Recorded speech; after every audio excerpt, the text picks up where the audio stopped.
Good evening, everyone. Welcome to Rainy Nights. Yeah, that is again Madman Possessed. A guy actually have their shirt on today. So it's a guy that I was on the ship with. You love it.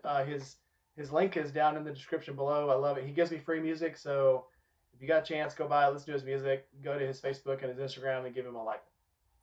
So tonight we have Lost on the Road 21. You want to say hello? Hello, I'm Lost on the Road 21, or as some people know me, Michael. Welcome to the channel. All Thank right. you. Feel free to I go got like my and subscribe.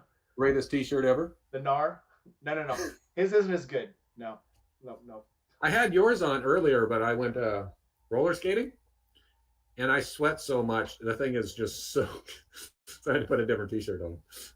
I had my little Sturgis shirt on earlier, and a friend called me and wanted me to go look at her house because her heat wouldn't come on. And I put them on Instagram and I put them on Discord. But when I opened up her electrical box, they had taken like some 4-aught cable that's like the size of my pinky, and they'd cut all but two strands out of it and put it into the breaker. And it was overamping it. It burned the wires, and the other wire on the other side had actually pulled out and was hanging out. So it was a big mess. Needless to say, I got fiberglass all over that shirt because I had to crawl around up in her attic. So I had to change shirts. So here I am today. Either way, welcome everyone. Let's get this show on the road. So where are you from and what do you ride is probably what most people already know, but tell us all about it. I am from just the metro area of Portland, Oregon. Currently, I grew up in Northern California. Moved up here almost 8 years ago because I couldn't afford to live in California anymore. And I currently ride. I have 4 different motorcycles currently. I got a 2014 Triumph Tiger 800 XC adventure bike. I have obviously Road King Kong. Then I bought my wife her first motorcycle last May for her. She decided she wanted to learn how to ride, so I bought her a motorcycle, which is a 2023 Kawasaki Ninja 400. Oh, nice. Then I bought a Kawasaki Z125 because I didn't want to pay 2K over sticker for a Trail 125. That works. Yeah, 2K over for a Trail 125. I'm like, nah. Yeah, those Eliminators are pretty nice bikes for just putting around. I mean, highway maybe Yeah, I not, have the but they're fun to get out Z125. on. Just a Kawasaki version of a Grom. Yeah. I love the thing, and the Groms up here were 800 over sticker. They make their money. They'll take a Yeah, I popular was bike like, and you're just out of your get their head. money. Yeah. So when I looked at the Z125, they're like, hey, manufacturer rebate of $400. I was like, so it's $1,200 cheaper than the Grom? They're like, yeah. I went, okay. I'll take it. Tonight in the chat we have Casey Robinson, the Mad Yankee, My Pillion, Diana Pillion style, Shelby Daytona. Who else we got in here? Sky's Limit, Tony the Tiger. If y'all didn't know, we had a onesie run at the last camp out, and Sky's Limit sent me his onesie that he's going to wear to the next one. It's actually a Tony the Tiger pajama onesie. So, hell yeah! Don't forget on the next camp out, we're going to have a onesie ride. Mike, if you can find one that'll fit you, I'm sure we can find one somewhere. But that was a lot of Well, fun. Loose Juice is only like an inch shorter than me, so if that guy can find one. I think his legs were hanging out of his, but it was still fun. Nobody cared. It's too, you got motorcycle boots on anyway. Nobody cares. Yeah, It was a it's lot of like fun. problem with the campouts. They're almost 4,000 miles away, so it's kind of difficult to get to sometimes. It's like you're packing a onesie in your suitcase. Yes, I'm packing a onesie in my suitcase. It's packed very small. What I should have did, so when they sent them to us, they were vacuum packed and they were like this big. I should have just kept it in that because once I cut it open and it fluffed open, it was like took up like 5 times the space. So next time, I'm just gonna leave it in the vacuum bag until I get there because I know it's gonna fit. So yeah. Don't worry about it. Nar just stepped in. Hello, Nar. So our first meaningful question: how long have you been riding? March will be 14 years? No, 12 years. 12 years in March. Nice. Yeah. Too cool. If you guys got any questions in the chat, just shoot us a question. If we don't get to your question within about 2 or 3 minutes, 4 or 5 minutes, shoot it again because we are going to miss the stuff in there. So, Lost on the Road, if you see it, I don't know if you're following the chat, but if you see one and want to answer it, pick one out of there. I can turn it on. I don't know how. I'm not exactly technically savvy. I'll watch the chat. Don't worry about it. Or I can have Nar, if you want to text me the questions. If I miss one, shoot it to me. I'm going to have, who do I got in the chat tonight? So Nar is going to be my Guardian tonight. He's going to be watching the chat, so I don't think we'll have any problems tonight with people, but he will be guarding if you don't mind it. So, would you consider yourself, you're up in the great Northwest, it snows a lot. Do you consider yourself a fair weather rider or a rough rider? Does it bother you to Anytime ride in there's the not, rain? yeah, if there's not ice on the road, I'm on the bike. Right I on. don't, I have a full size truck that doesn't get very good fuel economy going to work and back. So I ride year round unless there's ice on the road. I mean, mostly because it's practice. Because you don't ride in the rain around here. You're not riding for 5, 6 months. Yeah. And it's not uncommon in Oregon where you can go. I mean, I've been out in Eastern Oregon with 75, 80 degrees at one location, and 20 minutes later, I was getting hailed on. Yeah, I saw. So it helps you get used to, like, you don't freak out about stuff. You know what I mean? You're like, been there, done that before. Yep. Yep, true story. I saw somebody's that I think it was the girl from Atlanta that went to Triumph headquarters right outside of London, and it was raining when she got there, and she's like, "Oh well, I wasn't expecting to ride in the rain." And the executive from Triumph said, "This is London.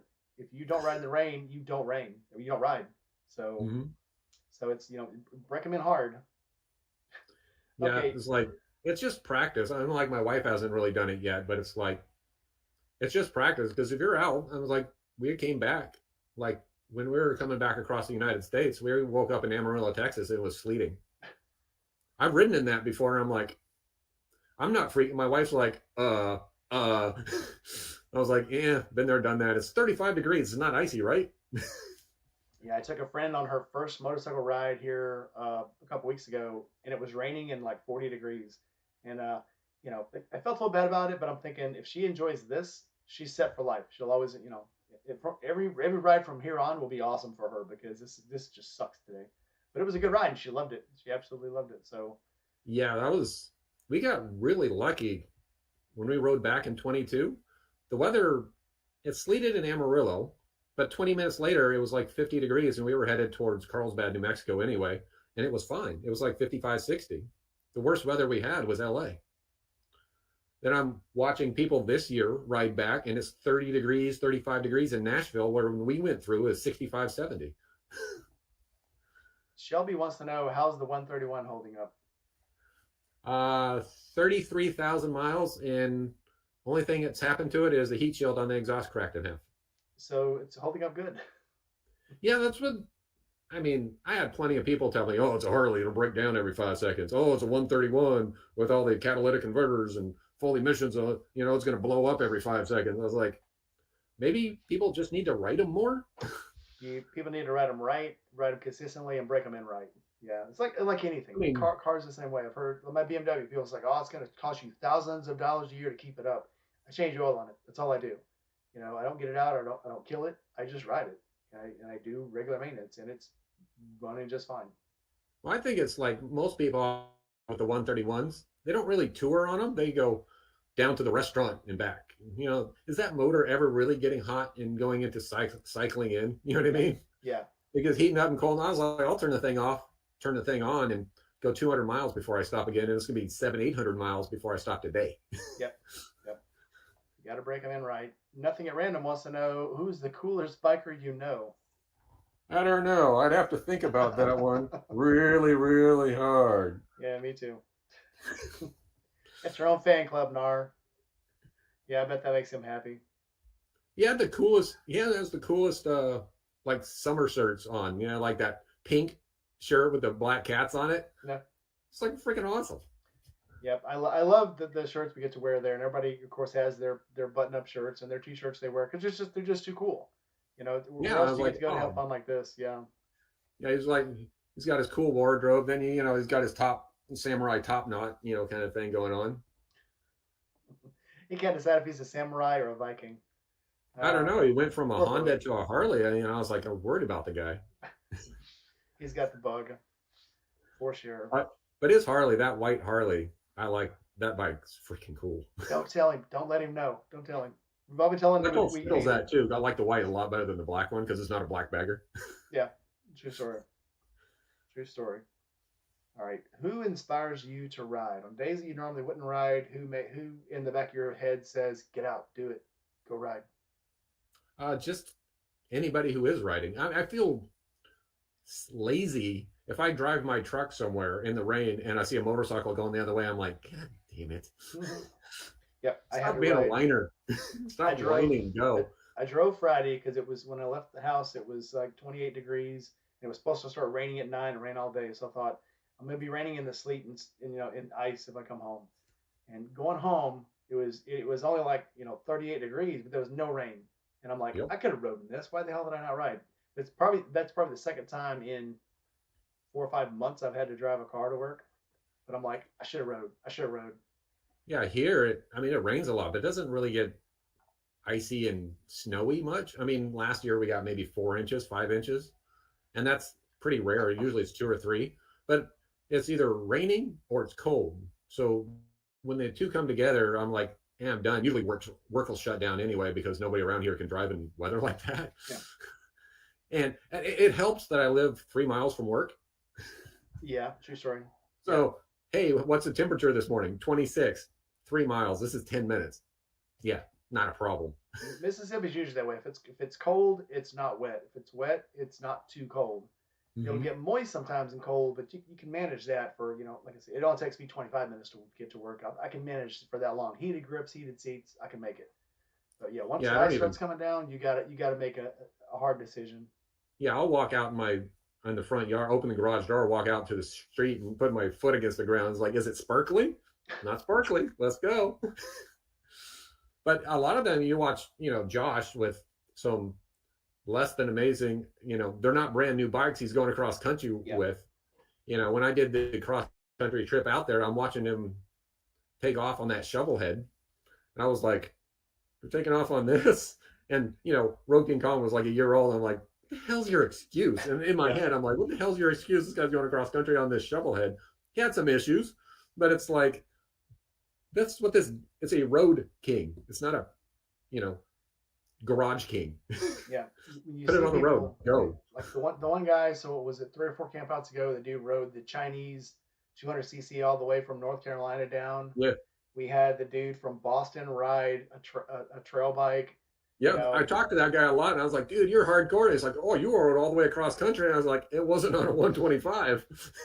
I think the cool thing about our little community is we all see something in each other that promotes us. That makes us um, encourage someone else to ride. So we all kind of just keep each other going. I think that's pretty cool.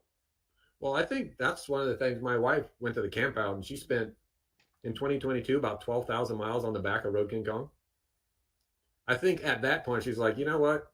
Why not get my own license? Then you go to the campouts and you see, Seven Sentinel and Skittles and Shay Lisi and Indigo and Foxglove was riding that year, and it's just like, wait a second, all these women are tiny, you know, Yeah. right around 5 foot. I mean, Skittles a little taller, but right? Why not?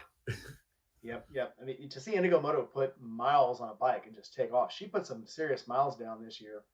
So Oh maybe yeah, maybe this is the first time I've really paid a lot of attention to her because I've been tracking her since the second camp out. But she went some places this year and enjoyed it. yeah. I pay attention to her, and she's like, I'm just like, holy crap! And she's like, oh, I'm gonna ride to L.A. and go to a show, then turn around and ride back. And I was like, I'm impressed. Yeah, she blew a piston in right outside Baton Rouge. It was like, yep, blew a piston. I'm gonna be here a couple of days. I'm gonna get you back on the road. Well, And that's the thing. You know, I have a tendency to overthink things, and sometimes you just need to shut up and go. yep, you got you to know, think. What's the worst thing that could possibly happen? Well, to me, probably blowing your piston up, blowing your head. Well, it happened to her. Guess what? She's like, okay, I'm gonna be a couple of days here, and then I'm gonna be back on the road. Get over right? it and move on. So Like so I rode to Florida. I was like out there, and I'm like, there's cell phone coverage most places. If you're blown up on the side of the road, someone's going to stop. You're on a Harley, not a some sort of Chinese knockoff motorcycle. You know what I yeah, mean? you can get it going again. I can get it going again, and if thing goes really sideways, I'll ship the bike home and fly to Florida. Yeah, yeah, you'll make it. I mean, nothing's going to stop you. Your life won't end if you break down on the side of the road. You can still keep going. Yeah, So most people have had issues with their vehicles, and it's like, hey, I've had a flat tire, and yeah, I got it redone. Does it really matter if it takes 3 to 6 hours or a day? No. Dry Heat Doug wants to know if you were 5 feet tall, what bike would you ride? I don't know. Doug's hi Doug. Doug's my salty brother. But If I was 5 feet tall, I would probably be about 7 years old. So I don't know. So I'd it's probably been be that on long, huh? So a a tricycle, a BMX. 5 foot. I don't know. I want to ride a sport bike, but I can't. I've ridden. A buddy of mine's got a Honda. I can't remember what the name of it is. Like a '98 Honda something. I tried riding it, and my knees are at the handlebars and they're out on the tank, and it's just like I want something that'll fit on. So if I was that high, I'd probably have some sort of sport bike. Yep. Good answer. All right. Would you rather a solo ride or a group ride? Can I take my wife? Sure. um, That counts as a group. I don't do a whole lot of group rides, so I'd say solo most of the time. Yep. Me or two or three people, couple people going somewhere, meeting people somewhere and riding with them and stuff like that. I love it. Group rides. I did the group ride. Funny, the first group ride I ever did in my life was Bert's Barracuda Toy Run on Road King Kong. Hmm, nice. Other than that, it was like riding with a buddy of mine, one other bike. The very first group ride I did was on Road King Kong at Bert's Barracuda Toy Run with like 700 motorcycles. Yeah, I've seen a couple of his tour rides, and I'm like, they make the big turnaround, and then 5 minutes later, after they turn, there's still people coming by them. Mm-hmm. It's like that's the kind I like to avoid. My worst, and I talked about it the other night. My worst ride I ever took was a toy run because it was so long. People think, okay, I'm not waiting. They're just going to try to break up the pack and try to break in, and it's just too much. Yeah, when I did rode out to the camp out, we went to Bert's Barracuda and came back, and I'm like, if I was with my wife on that ride, I would have peeled off and be like, I ain't doing this because people were getting very angry at everybody. It wasn't, there were no cops and stuff like that, but there were people swerving at bikes, pulling out in front of them. I'm just like, this is not, this ain't my gig. Yeah, people get agitated. I don't know why motorcycles agitate people so much. But Yeah, that's what blew me away. I mean, it's like we're just riding here and people just cut right in between everybody. And I was just like, holy crap. But the yeah, Bert's Barracuda ride was great because it's like you're doing like 15 miles an hour and it's all cops everywhere, blocking everyone, and everybody's waving at you that and helps. stuff Yeah. like that. I was like, oh, this is freaking cool. So okay, there's two kinds of meetups. There are the meetups that happen periodically, once a year, twice a year, and then there's just these random meetups that you have for like a toy run or a memorial run. What is your favorite recurring biker meetup? Forgotten Angels. Good I don't answer. really go to a whole lot of the other ones. I mean, I'll do a toy run and like every year I do the worst day of the year ride? It's Yep. like in mid-February up here. So I'll go out and do that. I'll do a toy run or something like that. But I've never been into I'm going to go ride to this parking lot, park my bike and go look at other bikes. I mean, unless I'm hanging out with cool people, Yeah. it just doesn't do it for me. I was like, I'd rather be going, I say 100 people that way. I'm going the other way. Other than Forgotten Angels, there it's just everybody's so chill. Like I was listening to you talk last night about going to like a Honda meetup and like the Goldwing guys would talk to each other and Yeah. the other guy, the sport. Yeah, I've been to a couple of them. The Harley dealer here has a ride or some sort of show like twice a month, and I've been down there a couple times. And if you're not on a Harley, it's just funky. You know what I mean? Yeah. They could know you ride a Harley, but if you're not on it, it's just a little. You get spoiled by like stuff like Forgotten Angels. You do. You know what I mean? Yeah. It's like this is how it should be. This is exactly how it should be. Why is it not like that? They should all be like that. Yeah. And the strange thing is it's few and far between. In these small motorcycle meetups, like Little Sturgis, are so much cooler, and everybody is so much nicer because I don't think they have a stigma wrapped around them like Daytona and Big Sturgis does, where people Right. think, and I'm talking about Main Street. I'm not talking about like the Buffalo Chip and places that are far off. They're actually kind of cool and laid back. But people think when you're on Main Street in these places, you got to act like a jerk because well, I got my bike out of here. I trailed it down and I rode down from the campground. Now I'm a real biker for the weekend, and it's just Right. it carries a weird stigma with it. So yeah, I much Yeah, the enjoy the smaller ones better. smaller ones than that, and I've never been a fan of big giant crowds of people. Like I've been to Custer, South Dakota, and Deadwood and stuff like that, towing our travel trailer, and I wanted to ride a bike, but that was early September. It was fantastic. The roads are amazing. I'd love to go back there and ride a bike. During Sturgis, Yeah, oh yeah, Nah, I'm good. same, same. I mean, to ride through there and go, wow, this is freaking cool, and keep going. Yeah, I went to Sturgis, the end. Like a bucket list thing. Check it on the box. Took the picture. Peace out. yeah. I went to Sturgis a month after it happened, and I got the shirt half price. Exactly, Yeah, exactly. I mean, I went downtown Deadwood. This was before I owned a Harley, and it was just like it seemed like a Harley commercial, like a cliche Harley commercial. You know what I mean? yeah, You be a real biker. You buy this Harley T-shirt at the official Deadwood Harley shop. You know what I mean? I'm sitting there going, why? yeah. No kidding. I would rather get a ratty little small meetup shirt because it's got more pride in it. It's something that you expect everybody to have their Sturgis shirts and their Daytona shirts. But like the chili run that he was talking about last night, that's the kind of stuff I want to go to. Something that's Oh, eclectic. 100%. Yeah. Um, Like that the one Josh goes to, the Gibtown Bike Fest. I would yeah. love that. Oh yeah, that would be cool. Go see some custom bikes that I went to one where it was a custom bike show up outside of Seattle. But you had to ride, they did a 100-mile ride. If your bike didn't make it 100 miles on your custom bike, it ain't in the show. Right Because on. you see a lot of those bikes, and it's like, not a chance in hell this thing would go anywhere.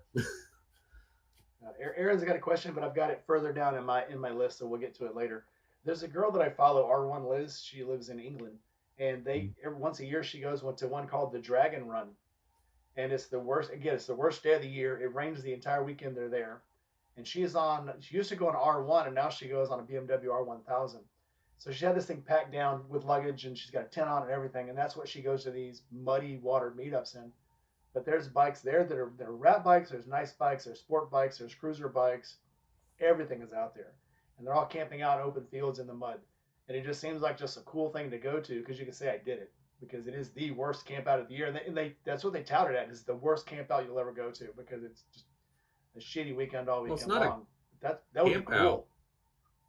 but the one moto show in Portland's amazing. They got everything. They got cars down there, and they got bikes that people built themselves right around this place, and they do a show and stuff like that. But they do one in Austin and one in Portland, and everybody there it seems to be really cool people too. You can just sit there and bullshit with some guy who's been building bikes for 50 years, and you're sitting there, you're like, I don't even know where to even start. It's like talking to Jared Weems. Yeah, I was gonna say it's like talking to Weaves. Right. You talk to these guys, and you're sitting there going, you don't understand how amazing that is, and it's just like, well, that was Tuesday. Yeah, yeah, no kidding. So next question for you: what is the stupidest thing you've ever done on a motorcycle? Stupidest?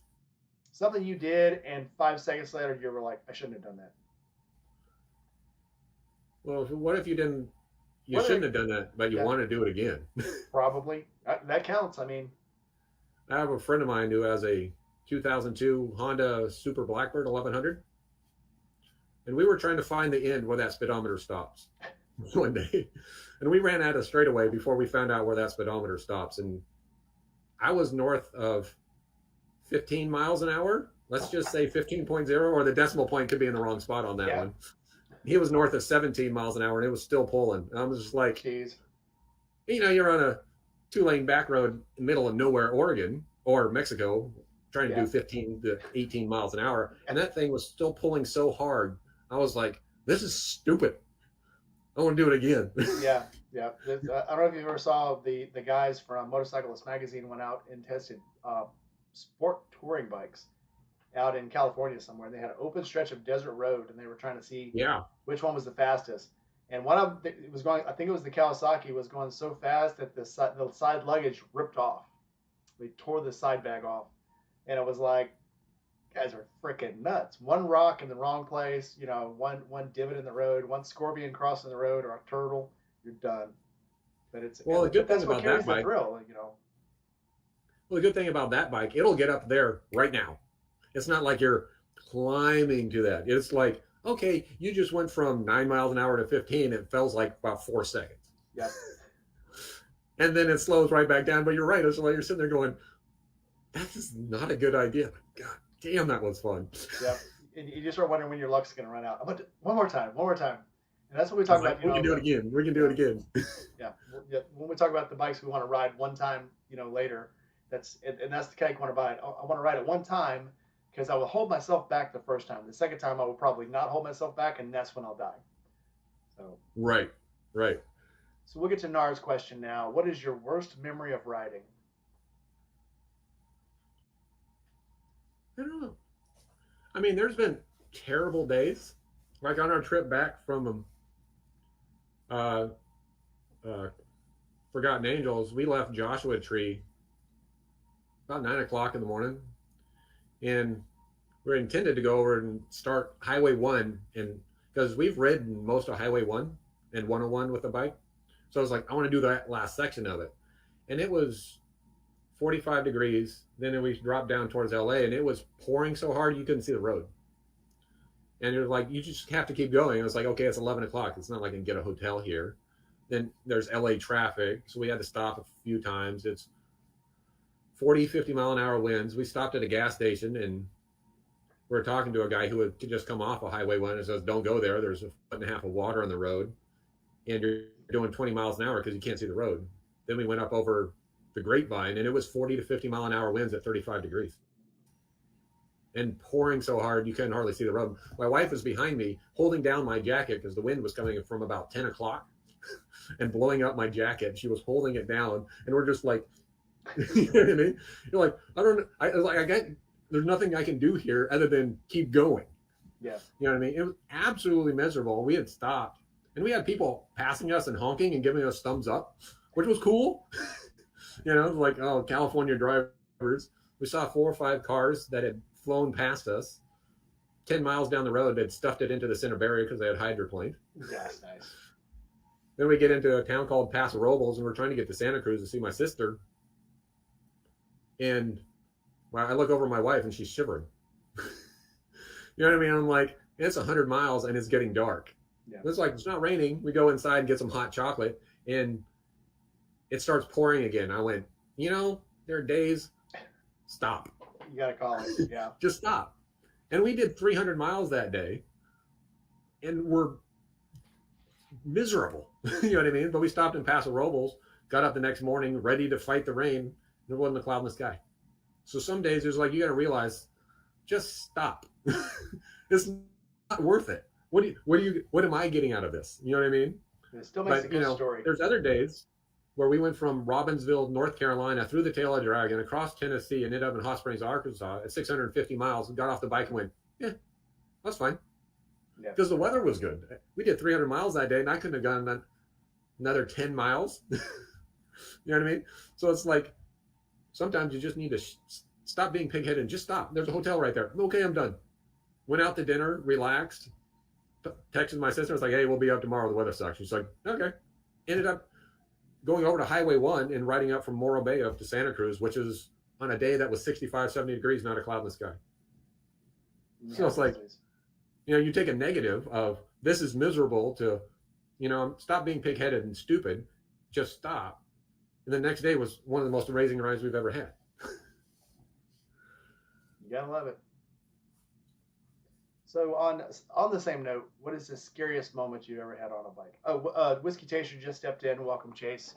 We were actually just talking about Chase earlier, but we'll get to that later too. I'll tell you all about it. Yeah, his beer from the company he works for was really good. Yeah, I actually, we were talking about songs today, intro songs for videos, and I told him, I said, you should never change. Once you get a good song, keep it, because every time somebody hears it, that's what they'll think about. And I was at the doctor's office here a while back, and they were playing Thunderhead in the back, and I looked up at the TV, and it was like music radio. But I thought Chase's video was going to come on because they were playing Thunderhead. But yeah, a good song. Once you find a good one, no matter if you think you've outgrown it later, keep it, because that's what people always identify you with. Well, it's like Josh's outro videos are hilarious to me. Yes. But I remember the Sunshine Lollipops and a really slow with him smiling at you out on the beach. And every time I hear Sunshine Lollipops, he pops in my head of him smiling sitting there on the beach. Even when I hear Leslie Gore's version, I think of him. The actual version, I still think of him, but it's just, Yeah, it just slowed down and twisted, and I was like, it makes me laugh every time. Dude, nice. All right. What has been your... Oh, we didn't do the scariest moment on a bike. What's your scariest moment? That's the scariest moment due to the repercussions of it, because my wife was on the back. We were in Little Rock, going through Little Rock, Arkansas. It was dark, and the roads in Little Rock are absolutely miserable. That was like some of the worst roads we rode across. It was absolutely terrible. And we were going around a corner where the GPS is doing one of those go left, go right. I can't do either currently, so I'm going around this corner, and there's a bunch of road construction, and it's one of those roads where they had trimmed down the highway, and it's a 3 or 4 inch drop from the other lane. Well, they did it in the middle of the corner. So I'm leaned over at 35, 40 miles an hour, and the road drops 3 to 4 inches. And you got barrier to the left, a car to my right, and scraping floorboards leaned over at 35, 40 miles an hour. And it was like, I mean, the bike was still stable. That suspension they put on there is amazing. But it was one of those, the repercussions of it, if this thing goes left, we're probably going over this little concrete barrier and dropping, I don't know, because it's above the road. Yeah. It's a freeway above the road. You know what I mean? It made you go, it woke you up a lot. It was just like, you gotta stay focused on it. It was like the road just disappeared and leaned over, and you dropped 3 or 4 inches off. And it's just like, who thought this was a good idea for anybody, much less a motorcycle? You know? So it was like, I was like, I never want to go back. I mean, Little Rock, Arkansas might be cool. I don't ever want to go back because the roads are terrible. Yeah, I hate going through. I used to live in Arkansas, and they would just carve the roads up so before they repave a road, they'll go through and like put like the perforated grate in it where they like look like they chew it, with a like a dragon has just chewed the road up and spit it out, and it will just dissolve your tires into nothingness. I've destroyed 2 tires on my old BMW riding those roads. And same thing when you're going up through like the Tea Kettle, when you're going up to Eureka Springs from Ozark, roads are just horrible. They'll blacktop them and put some sticky shit down, and you're just supposed to live with that.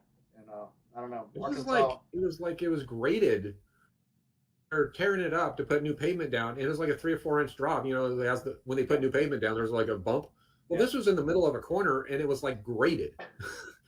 Like the thing was just had claw marks all the way through the thing. And I was like, someone's gonna freaking get killed off of this, and we're just leaned over like, hunk. The bike all of a sudden drops left, and you scrape a floorboard on a Harley, but when you're not expecting it, because you're just leaned, I was like, I'm not hauling ass. I'm just going around a corner at the speed limit, and the bike dropped 3 inches.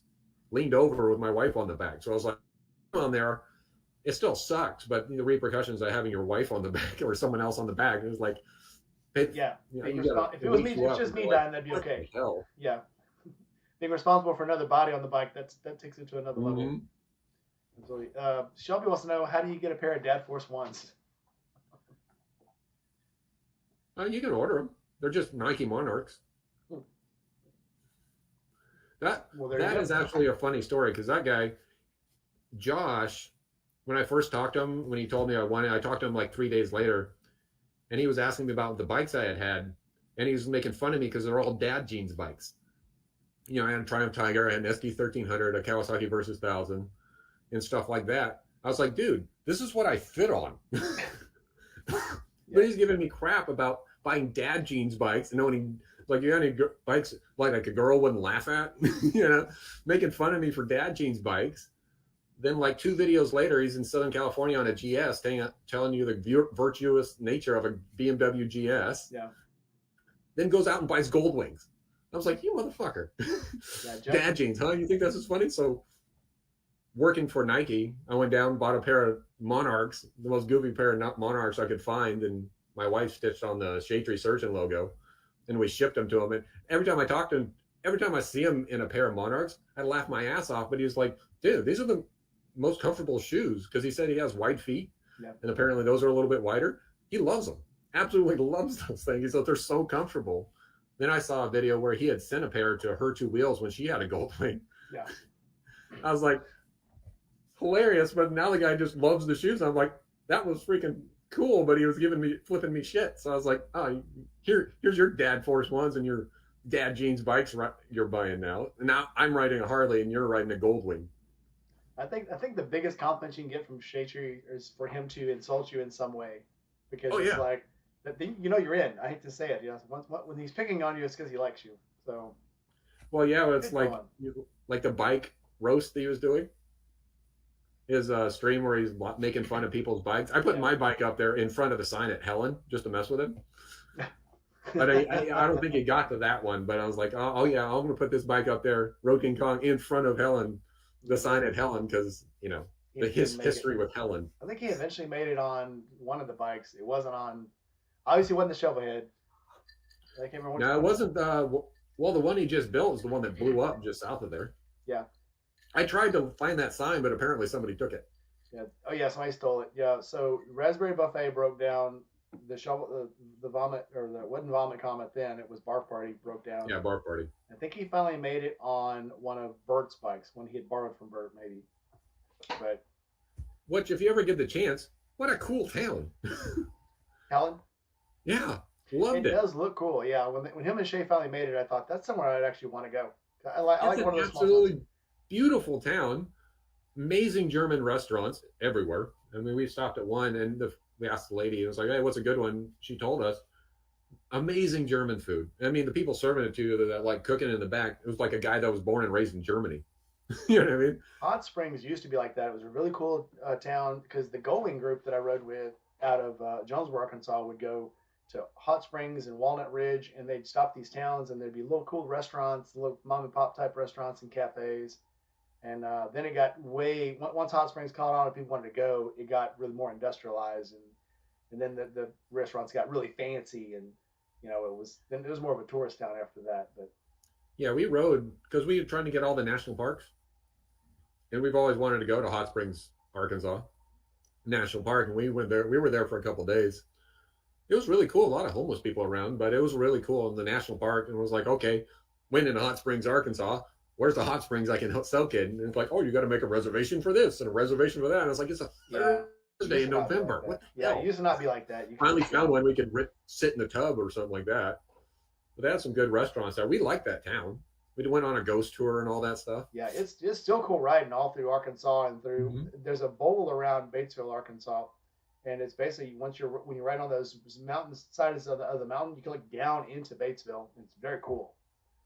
But Yeah, I've seen still the good riding ones, there. was it Eureka Springs, but we didn't have time to go up there. So we went west and did the Telemina Scenic Byway from Arkansas into Oklahoma. Yeah, And that road is pretty rough, but God, it's gorgeous. there are gorgeous roads. Yeah, they're not taken care of very well, but they're gorgeous. Yeah, like the pavement was just like a cheese grater kind of Yeah, pavement. You know what I mean? It was just like this pavement's kind of rough, but it's like absolutely gorgeous. And of course, you're going through there in November, so that you're like the fall colors are popping everywhere, and it's just like, wow, this is freaking cool. yeah. Nara says his first meeting with Shade Tree was getting flipped off at a gas station. Is that in the video? That's in the video. Yeah, yeah, too cool. It Our lives first in meeting history with forever. Shade Tree Surgeon was walking into the Dirty Shame, and he'd go like, "I take it you're the winner because I heard your talk." Him serving me a beer Yeah. at Dirty Shame. I still hadn't been to the Shame. Every year when I go to the campouts, I say, well, I'm going to go to this place. I'm going to go to that place. So I obviously made it to Burt's a few times, made it to the OCC, and I've made it to Coppertail.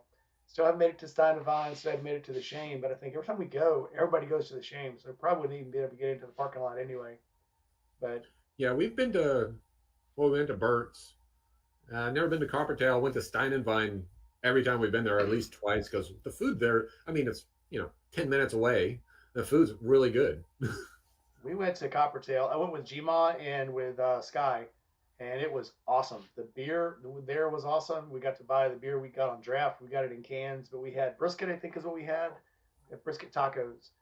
And Yeah, he told me to go get it was these excellent. brisket wontons or something like that. So I asked him, I was like, "Hey man, what's a good place to eat? We've been to Stein and Vine." He's like, "Oh, go to Coppertail or some other like Three Mugs or something like that." The food was pretty good. The service Yeah. was. Coppertail was excellent. Highly recommend. 10 of 10. Well, they said it was an e-board, and I didn't want to go that far because I was It renting was a bike that I was not comfortable on. it wasn't an Ebor. It was like we actually went on the way. I think we went to the airport. We were on the airport to pick up my wife, and on the way back we stopped. And so it must have been further over by the airport, I guess. But it was very good food. Yeah, there's a place in Ybor called Zydeco that he suggested going to. The food there, shrimp and grits. I still think about the shrimp and grits I got from that place Was it because I that was good, like, huh? oh my God, it was so good. I was like, this is a bowl of happiness right here. Then you try to get it out here, and it's just not the same. Yeah, I think so. I'm from Louisiana, and shipping when I grew up, shrimp and grits wasn't a thing. And now every time I tell people I'm from Louisiana, it's like, "Oh yeah, you had shrimp and grits then?" And I was like, "No, I've had fried shrimp, boiled shrimp, shrimp sandwich, shrimp etouffee, shrimp jambalaya, shrimp on a Well, roll." the big thing ever when I went into Louisiana, stopped in was it Lake Charles? I think it is. Yep, that's right. And That's where I there's a was Harley born. ride, and they're like, I was trying to get the Harley rides for every state, so I went down there, and they're like, oh, you got to stop at the green food truck. Stop at the green food truck. It's great. And went down the road and ended up on a ferry, and it's like, oh, I gotta get something to eat. And it's like the green food truck right there. There's a green food truck in a town called Cameron, Louisiana. Yep, that's where the Cameron Ferry is. Hackberry. Yep. Went across the Cameron Ferry, ended up at that, and had a shrimp poor boy. And they're like, oh, yeah, it's caught like right out there. I'm sitting there, I'm on the Gulf of Mexico eating a shrimp poor boy. And 3 days ago, I was at home. That's where I grew up. That was actually where I graduated from. Was between right outside Lake Charles. There's a place called Sulphur, Louisiana. That's where I graduated, and I lived in Carlos, not 5 minutes from Hackberry. So we're from the ferry. So I grew Well, up they there. well they said the restaurant was. They were telling me about the restaurant. The restaurant had been destroyed twice by hurricanes. So the third time, they just put it on a food truck. So they just drive it away when the hurricane comes. Yeah. So when I grew up there, that whole beach was everybody. That's where everybody went, and the Hackberry Beach got destroyed, during Rita.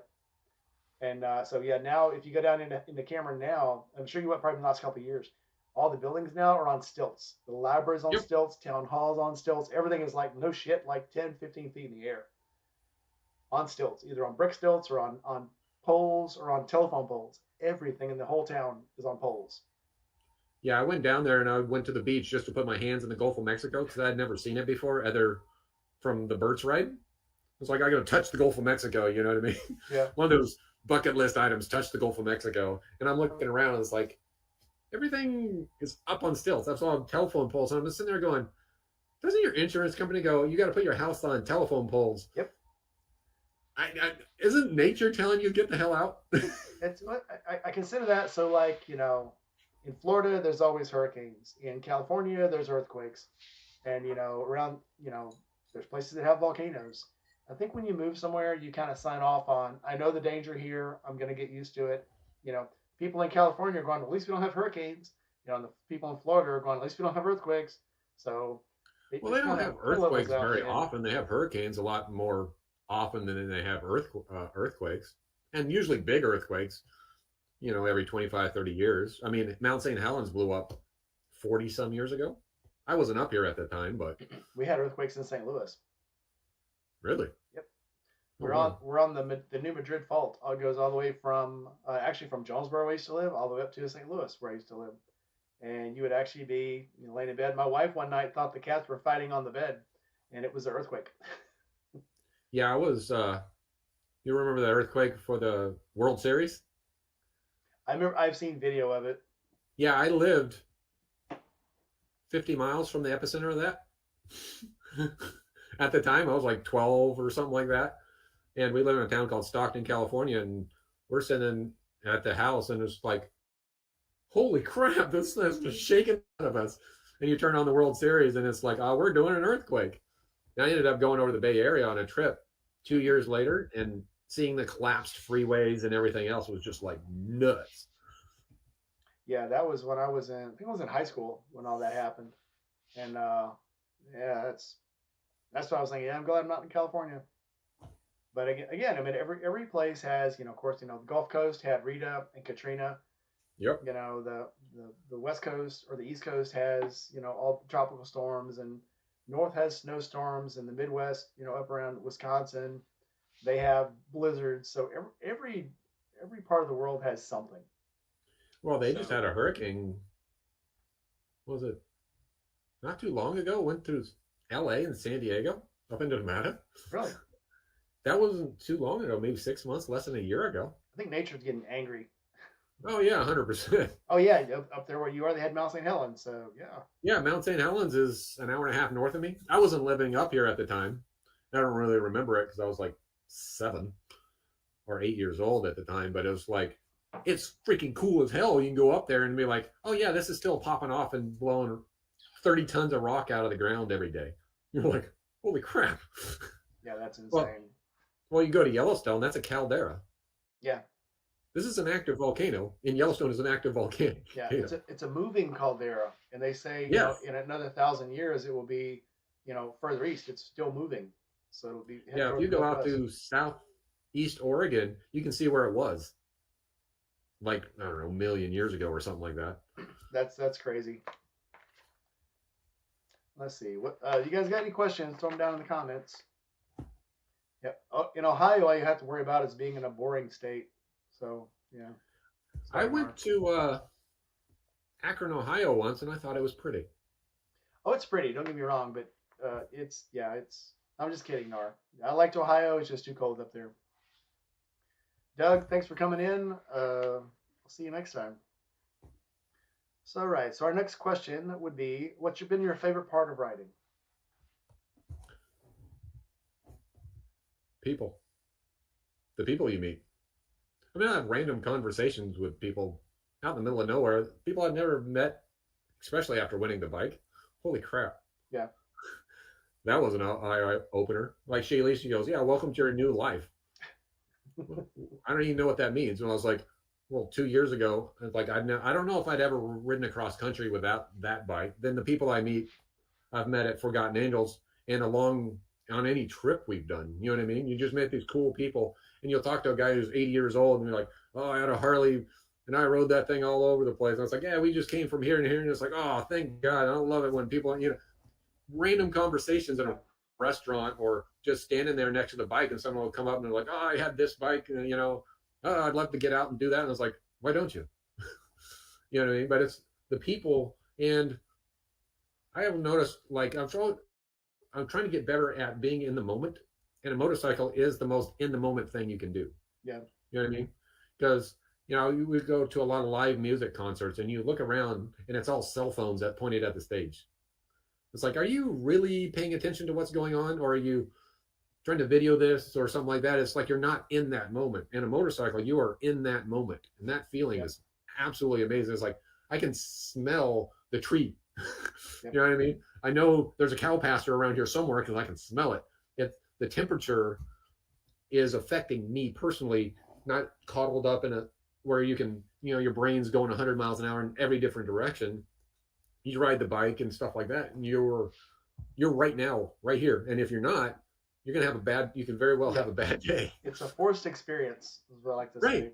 and it's freaking fantastic. When I'm in a car, I hate driving in a car because you can see this much in front of you, so it's like that much. And if you look to the side, there's a big thing over here, there's a big thing over here, and you can't see behind you very well. In a bike, you can see all of this, and you can just turn your head, and you can see everything. It's a much Well, better experience. I think one of the reasons my wife wanted to learn how to ride a bike because being tall and her not being that tall, she's I think 5'4". She sits behind me, so she's staring at my helmet.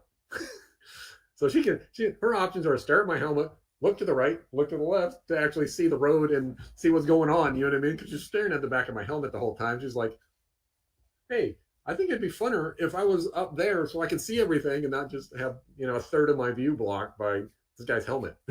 Oh yeah, my wife loves being on the back of the bike because I guess because she can look around, she has to pay attention just for her head. And they're like, it never fails. If I'm having to pay 100% attention to the road because dumb things are happening, that's when she sees the coolest stuff, and she's like, "Look at that! Oh my God, look at that!" And I'm like, "I can't. Somebody's trying to kill us right now." But so she actually likes being on the back better.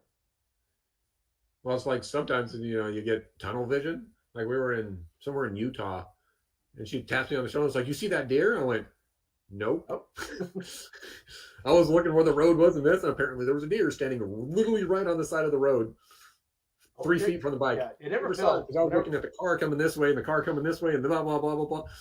The deer, I guess my mind didn't perceive it as a threat at that moment. Yeah, She's like, "Are you kidding me? The thing was massive." I was like, "Never saw it." yeah. It never fails when there's a 30-mile-an-hour curve with a car coming and he's coming into my lane. That's when she's gonna see something absolutely cool that she wants to look Yep. at. So it's like, yep, not sorry, not today. But I'm still seeing more things than I would see in a car. So like you say, you can smell them, you can feel them, you can touch them, you can almost taste them, and sometimes It's you like can taste the bugs. So you go up into the mountains and you smell that crisp mountain air with the pine trees or something like that. It's like, that adds something significant to it, I think. Because you're in your car with the air conditioning on, the heater on, you're not smelling that. You're not really there at that moment trying to change the radio station or something like that. It's like I have, the Senna on my head, but I don't really turn it on unless I'm doing over 200-300 miles down the highway. In traffic, don't turn it on. Cool looking road down the PCH or something like that, never turn it on because I want to be there instead of listening to that. You know what I mean? Yeah, I can listen to music in the background, but so Shay, listens to books. And I tried to listen to a book one time. I tried to listen to an audiobook, and I tried to listen to my language lessons. I can't pay attention to them. You Nope. can't put your attention on that. You can hear something in the background, just kind of take up the dead space, but I can't listen to something that I actually have to pay attention to. It's just too Yeah, much. I tried to listen to a podcast once and I was like, I can't do this. Like on that cross country trip, I tried to listen to podcast. I was like, I can't do this. Yeah. I'm doing 80 miles an hour down the highway. I can listen. The music in the background is pretty cool. I'm cool with that. And the Senate doesn't get very loud anyway. So it's like it's not interfering with concentration. It's like, oh, I like this song, bebopping Right. along. But trying to listen to a podcast or a book, can't do it. No. Yankee wants to know. I hear you've got some absolutely killer mountains out where you are. Are there any you can ride to the summit of? And if so, what's your favorite if you have one? Summit? Well, there's Mount Hood. That's about 2 hours from me. And Shay's last video where they went across country, you went up to Timberline. That's about as high as you can get. But honestly, in June or July, you can take a chairlift up and snowboard down it. So I was like, I don't know if you get much higher. Then we can go to Mount St. Helens, and the observation point from Mount St. Helens is directly across from it.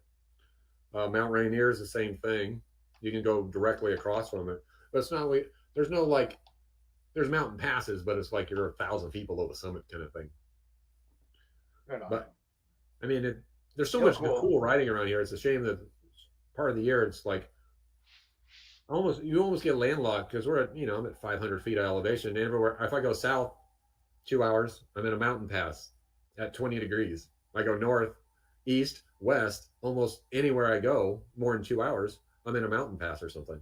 Or if you go down the gorge, the weather in the gorge is so sporadic, and you could be going down there and you run into a 50-mile-an-hour headwind. That doesn't sound fun. No, I'd ride in the rain all day if I avoid the wind. Yep, that's me The too. wind I've had is horrible rain before. absolutely exhausting to me. Yeah, It the just rain you can beats get the hell out of you. the wind. Yeah, the wind doesn't. And it changes, and there's gusts, and it changes direction Mm-hmm. on you, and it swirls, and it's just. And I would rather ride in the wind on a smaller bike than a big bike because the big bike, just catches way too much wind. The Harley actually is much more stable in the wind than, say, my Triumph. Less affected by the wind than the Triumph. I rode down the gorge one day on my Triumph, and on a bike that gets 45, 50 miles a gallon, I got 28 because I was fighting the headwind. It's like I was doing 110 miles an hour the whole way because it's 35, 40 mile an hour headwind. Yeah, The Harley will drop down to mid to high 30s, where normally it's in the mid 40s. my Sportster gets no wind. It's not affected by the wind hardly at all.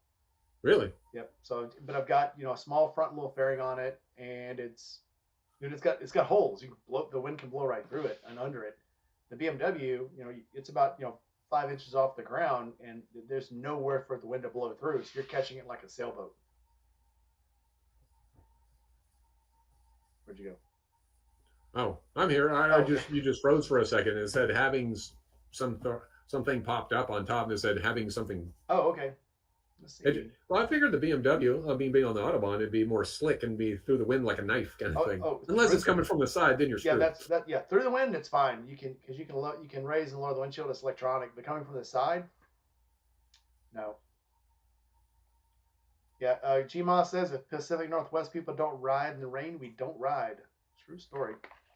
Well, you can ride completely sunny, and an hour later, you could be pouring down rain for like 20, 30 minutes in the middle of summer. Right. It might be not. I've been to the coast in January at 60 degrees, 65. And I've also been to the coast in August at 50 and raining. So what are you going to do? Leave the bike at home and take the car every time? Nah, hell no. Get used to it. Embrace the suck, as somebody once told me. Sky just stepped back in. He stepped out a while ago, I guess. Now he's back. Welcome back, Sky. Flip side of the other question, what's the most frustrating part of riding for you? other than not riding, I think it has to be the, oh, my second cousin's brother's friend got killed on a motorcycle, the murder cycle, the donor cycle. It's Yeah. like pound sand. It's like this is my happiness. You know what I mean?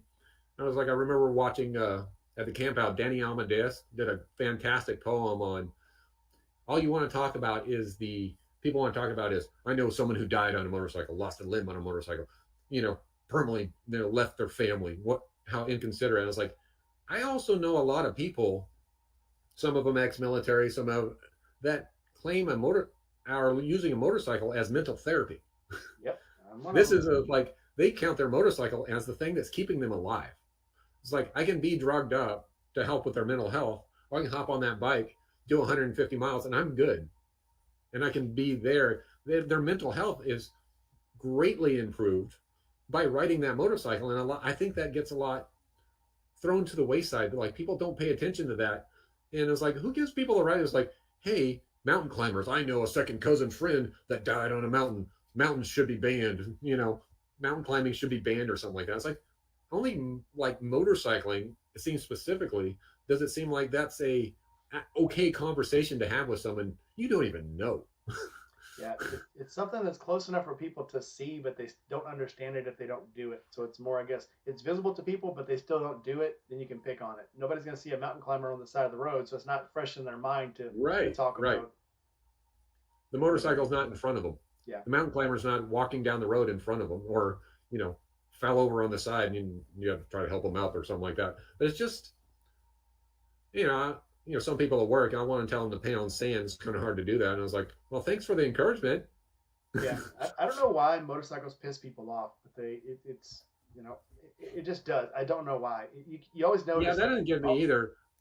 What's surprised me is you ride in California where they allow lane splitting.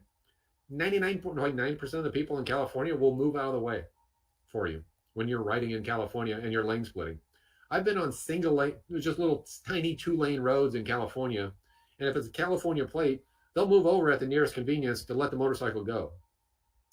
Like other states, I mean, you'll see a Oregon plated car in California. They won't move over for nothing. They'll speed up in the passing zones. They don't want you ahead of them. It's like, man, it doesn't matter. But like in people in California that allows lane splitting, people will be like, go ahead of me. I've been set at construction zones and people in cars waved me ahead of them so they could see me better because they can't see me behind them. yeah, I You actually know what I got mean? stopped by people always look at the BMW. People love the BMW and people love the Harley, but I actually got stopped by a cop where he could look at the BMW. And he didn't turn his lights on. When I went to go around him, he waved me over, and I was like, so I went to stop. He like waves, so he gets out. He's like, I just want to look at your bike. I go, oh well, here it is. What are you gonna do? Tell him no? Yeah, here, go take a look. But Yeah, I was like, that's what the weird thing about the Harley. I had a Triumph Scrambler 900 as my first bike. That bike and the Harley are the most bike I get stopped by because the Triumph had the high pipe, and I was like, all right, a bike like this when back in 1968, you know what I mean? You like stop by the 60 or 70-year-old guy who had a bike like that, and it was what year is this? Like 1972? It's like no, it's 2012. It's brand new.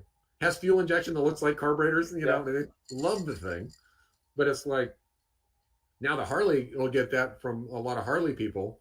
Will stop and look at it, and then it'll say, see the 131, but a lot of them ask about the rear suspension because the reservoirs will stick out the top of the bike, and they'll ask about that. But it's like the conversations you have on that is just incredible. I was at the gas station one day and somebody asked me about the Harley, and I've done so many things to it now. It doesn't look like a Sportster. So I Mm-hmm. put the big 5 gallon tank on it. I put the stretch seat on it. I put the front fairing on it. And somebody says, well, what kind of bike is that? I said, it's a Harley Sportster. No, that's not a Sportster. Sportsters don't look like that. I'm like, no, it does. That's a Sportster. That's what happens when you do what you want to with it. That's not a Sportster. And I was like, well, that's my Sportster. Have, Right. That's have what a it ball with it. like. I like when Josh was like, someone will say, oh, I just got a Sportster.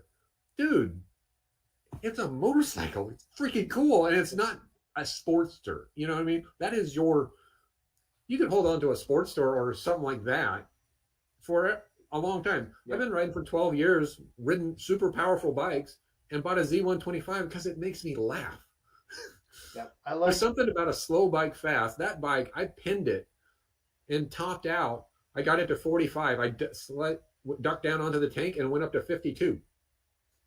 There's something about I can pin that thing in every single gear to keep up with traffic. If I tried that on the Harley, I'm done after, every other bike I have at fourth gear, double the speed limit everywhere.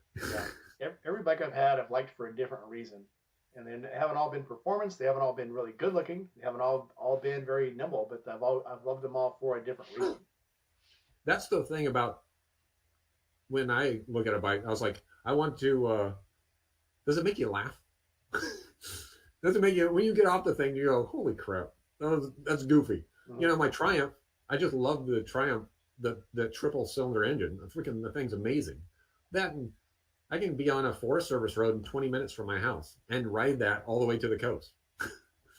Why wouldn't you have an adventure bike style bike, some with knobby tires? The Harley. If that bike doesn't make, I've let, I don't know, 4 or 5 people ride that bike, and every time they hop off of it, they can't not laugh or smile about it. You know what I mean? It's like, that thing's ridiculous. It's just funny. The Z125 is the same way, but the thing's got 9 horsepower. It's funny because, you know, self-preservation almost kicks in on 9 horsepower, Yeah. So on that note, what is the funnest bike you have ever rode? I don't know. I've ridden I need to ride more bikes, but the Harley makes me laugh. It's not the fastest bike out there.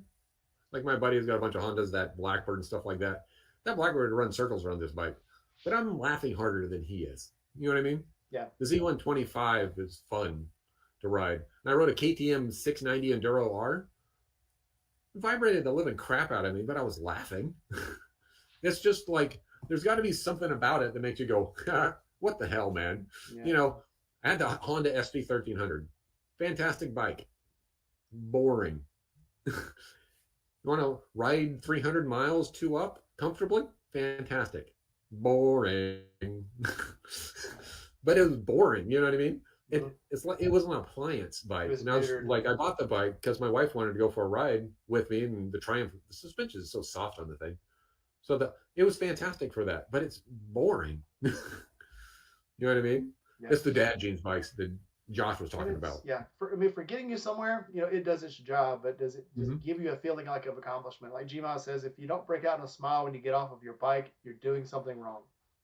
Right. It doesn't make you laugh, either when you look at it or when you ride it. Either one of those. I mean, you can have a bike that's boring, but it's cool looking. If you think it's cool looking, go for it. Yeah. I was looking at a Honda NM4 scooter one day. I think the thing was out for like a year and a half because it didn't sell anything. I was like, that thing's goofy looking. I like it. That thing would probably make me laugh, even though it's a scooter and I probably wouldn't fit on it anyway.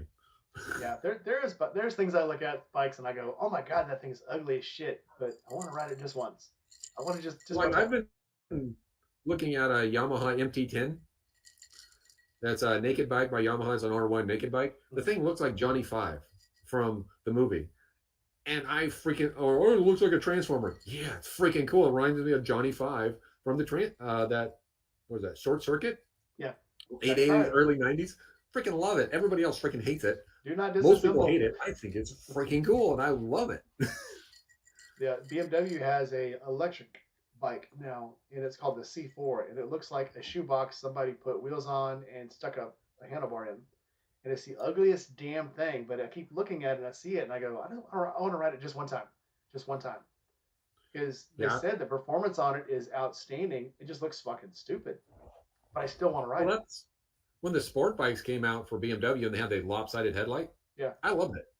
I thought that was freaking cool because it didn't look like everything else. It was freaking cool. Yep. Well, I remember back in 2000, when I first got my first bike, there was a BMW 1150R Rockster. It was orange and black stripy thing. Small headlight on one side, big headlight on the other. And I thought that was the coolest thing. And you look online, everybody thinks it's the ugliest thing ever. I freaking love it. Yeah, I want something different. If you want something just for transportation, yeah, get something plain. If you want something that'll turn heads, and whether what's the old saying? It can be famous or infamous, but you'll still be well known. Right. You want something that'll turn heads for whatever reason. So All promotion is good promotion. Any promotion is good promotion. Let's see. Oh, so what are your plans for the new year? What rides do you have planned? Where are you going to go? What things do you want to do? I haven't planned a whole lot. I am a member of two different groups from around here. One's called Rose City Motorcycle Club, which has been around for 50 some years, and they do rides where it's not group rides, but they'll send you out. They'll give you a booklet, and you'll go out to a restaurant in the middle of nowhere and get a stamp. But it's the roads out there are amazing, and you get to this restaurant that's out in the middle of nowhere, and it has amazing apple pie or a hamburger or something like that. It is 100 miles from nothing. Mm. So you can get like 15 or 20 different checkpoints on that. Then there's another one called the Northwest something tour, and I did that last year. It's very similar to that. So I'll go out and get those. I don't know what those are as of yet, but the ride we're thinking about is we're talking to David, and David's going to go up or plan on going up the eastern seaboard and across Canada, then back down the PCH and back home. And we're hoping to meet him up in Calgary and ride across Canada and then back basically home, down the PCH home with him, and meet some of the people that we had met that live up in Canada and show us. They're going to show us a couple of good roads. I remember if you remember Jordan and Jennifer, From two-wheeled shredder. Yes, yeah, He had a KLR with a looked like Mad Max KLR front end, aluminum front end, and he rode it down from Canada. yeah. Yeah, I was over talking to him, and we were talking about, and I was like, "Man, this is where'd you get this? This is some really quality stuff." He's like, "Oh, I built that. I welded it." I'm like, "What?" Yeah, I welded that. What? Yeah, yeah. Well, he's the one that the previous time that Josh was here was in. They put a sport bike in the back of his truck and drove down from Canada. It was like 16 hours to Portland to go on the pot shop tour thing. Mm-hmm. They put the thing back in the back of his truck and drove it home. 16 hours one way to get north of Calgary somewhere. Jeez. The dude's freaking crazy. But then in August, we're going to try to do maybe the Going to the Sun Road or something. But we're planning a big trip. 60% probably going to happen to Europe in September. And if we go to Europe in September, I'm going to rent a motorcycle and ride around the Swiss Alps somewhere. Oh, yeah. That's still, I mean, I had the pleasure of going to Europe in 2019. I was in Switzerland a little bit, and I went, I want a motorcycle so freaking bad. Mostly because the roads are so tiny over there. Anything bigger than a motorcycle seems way too big. And I was like, I'm going to come over here and ride some passes on a motorcycle. So if we get to do that in September, which it looks like we're probably going to do, we're going to be in Europe in September and ride a motorcycle around Europe somewhere. The girl from Switzerland that does the world round riding, not on the road, will be here this year. She's actually coming to America to ride across America. So I'll have to make sure you stay up with me, and I'll stay up with her, and I'll have to make sure you guys are at the same place somewhere, whether it be at the camp out or somewhere up your way. But she's got the bug now. She wants to do world traveling. I would love to do a ride around the world. I think it would be freaking awesome. It's like you go to Europe, and Europe's not very big. So it's like you can hit three countries in a day. I was like, this is not very big. Gma has a question, but speaking of Gma, who is your favorite person you have ever rode with?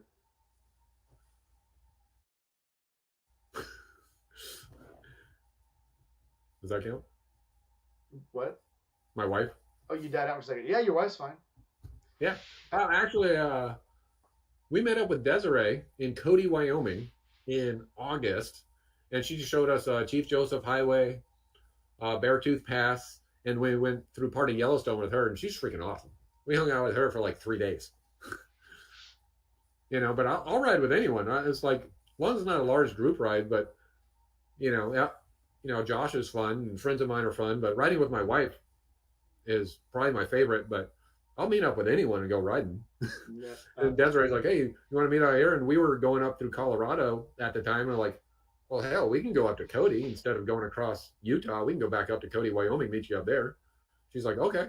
So she would play tour guide to us in Cody, Wyoming on the bikes. That was freaking awesome. She's amazing. That would have been cool.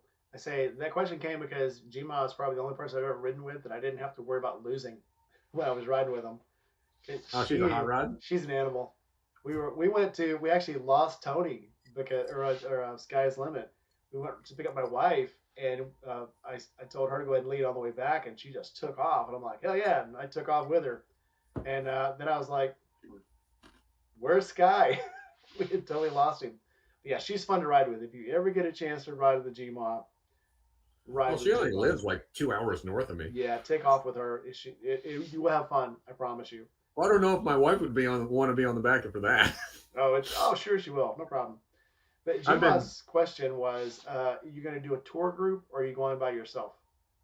my sister who lives in Santa Cruz. We're meeting her over there.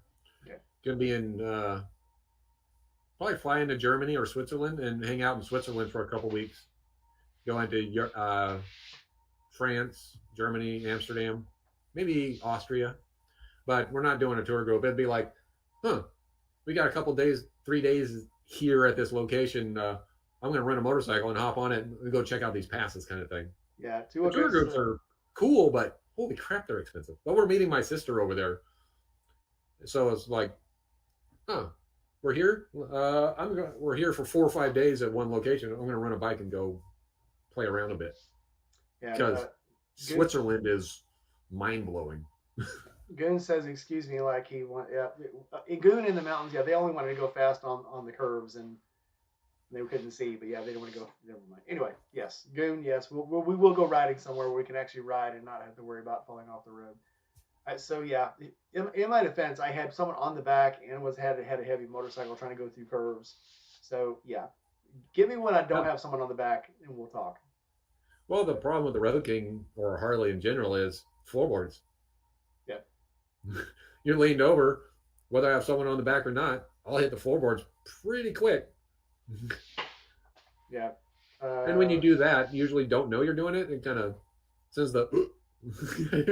Jima's asking if your sister lives in Europe or is she No, just she's going in over? Santa Cruz. Okay, she's in Santa Cruz. 10-4. She's flying out there, then we're going to meet her there. Okay, so if somebody asks you, oh, I forgot to ask one. What bike from a movie or a TV show do you think is the coolest? Well, considering it inspired my very first motorcycle, the Steve McQueen Triumph from The Great Escape. All right. I have a funny story about that bike. The original Fonzie bike on Happy Days was that bike, and they had rented it. And Really? yeah, Henry Winkler wrecked that bike because he had never been on a motorcycle before.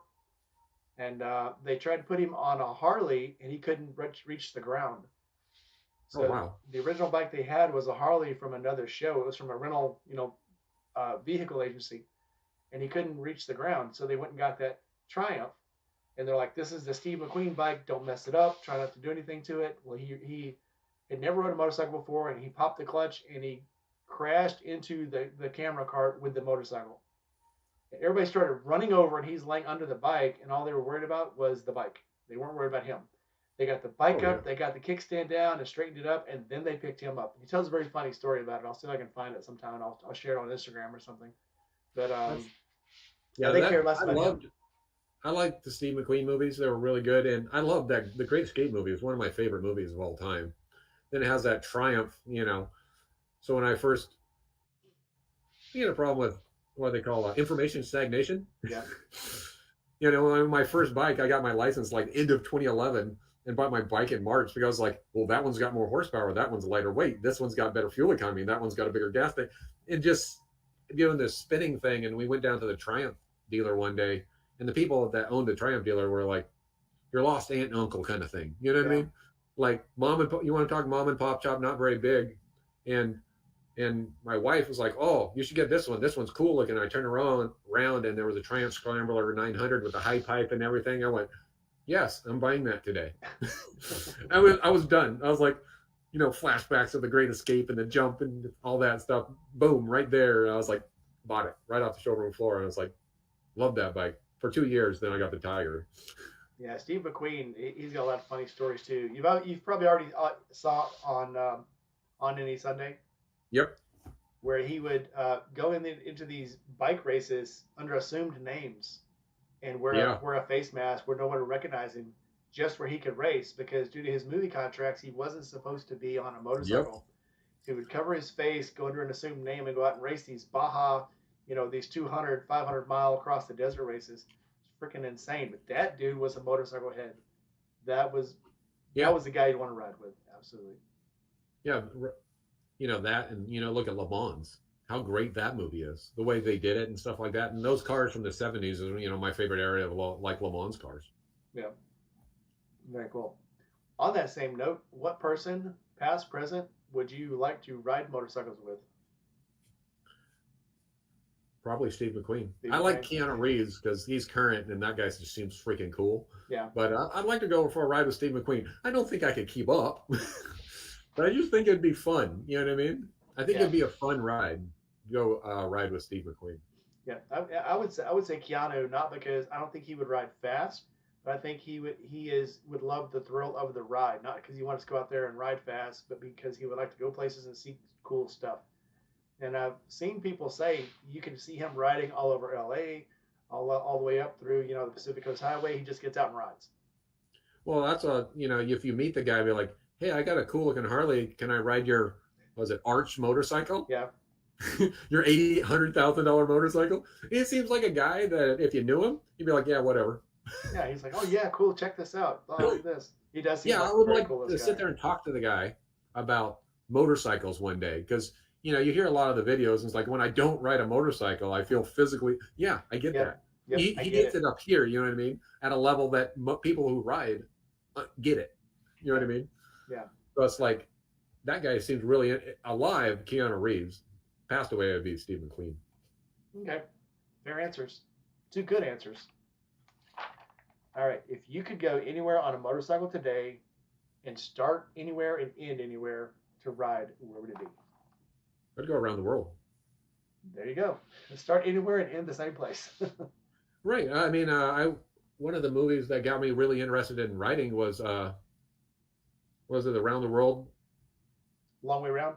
Long Way Round. Yeah, I love that that's show. fantastic. I'm like, yeah, I want to do that. Yeah, I want to do that. Yeah, yeah, that. That's like, and you look at people that ride KLRs and they ride KTM 500s or a V-Strom or some little crap bike, a 250, and ride it around the world. Well, why not? I mean, I've put 28,000 miles on Road King Kong since I got it in 2 years. That's around the world, Yep. plus across the United States again. So I it's like, why couldn't you do that? Yeah, these places they talked about on that show, like the Road of Bones. You Yeah. think, and there's places that they were riding that they were only getting maybe 5 miles a day because they were going across these old mangrove swamps and these pits and Mm-hmm. muddy fields, but they were just basically, it was only that way for like maybe 10, a little more than 10 miles, but it took them 2 days just to get across one part of the swamp because it was just so muddy.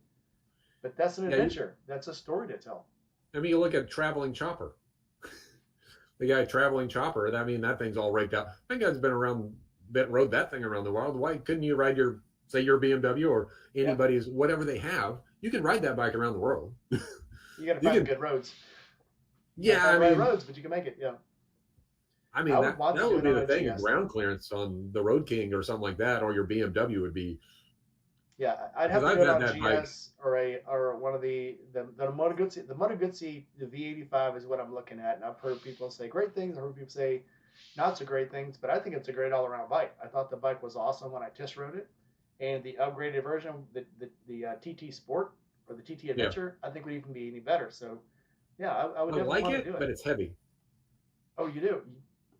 I think it's freaking cool looking. Yeah, I like that when it first came out, that Ronald McDonald paint job. yeah, yeah. That's freaking cool, man. I like Moto Guzzi's because it's like they went in something like, oh yeah, it's a V twin. The other way. I want to.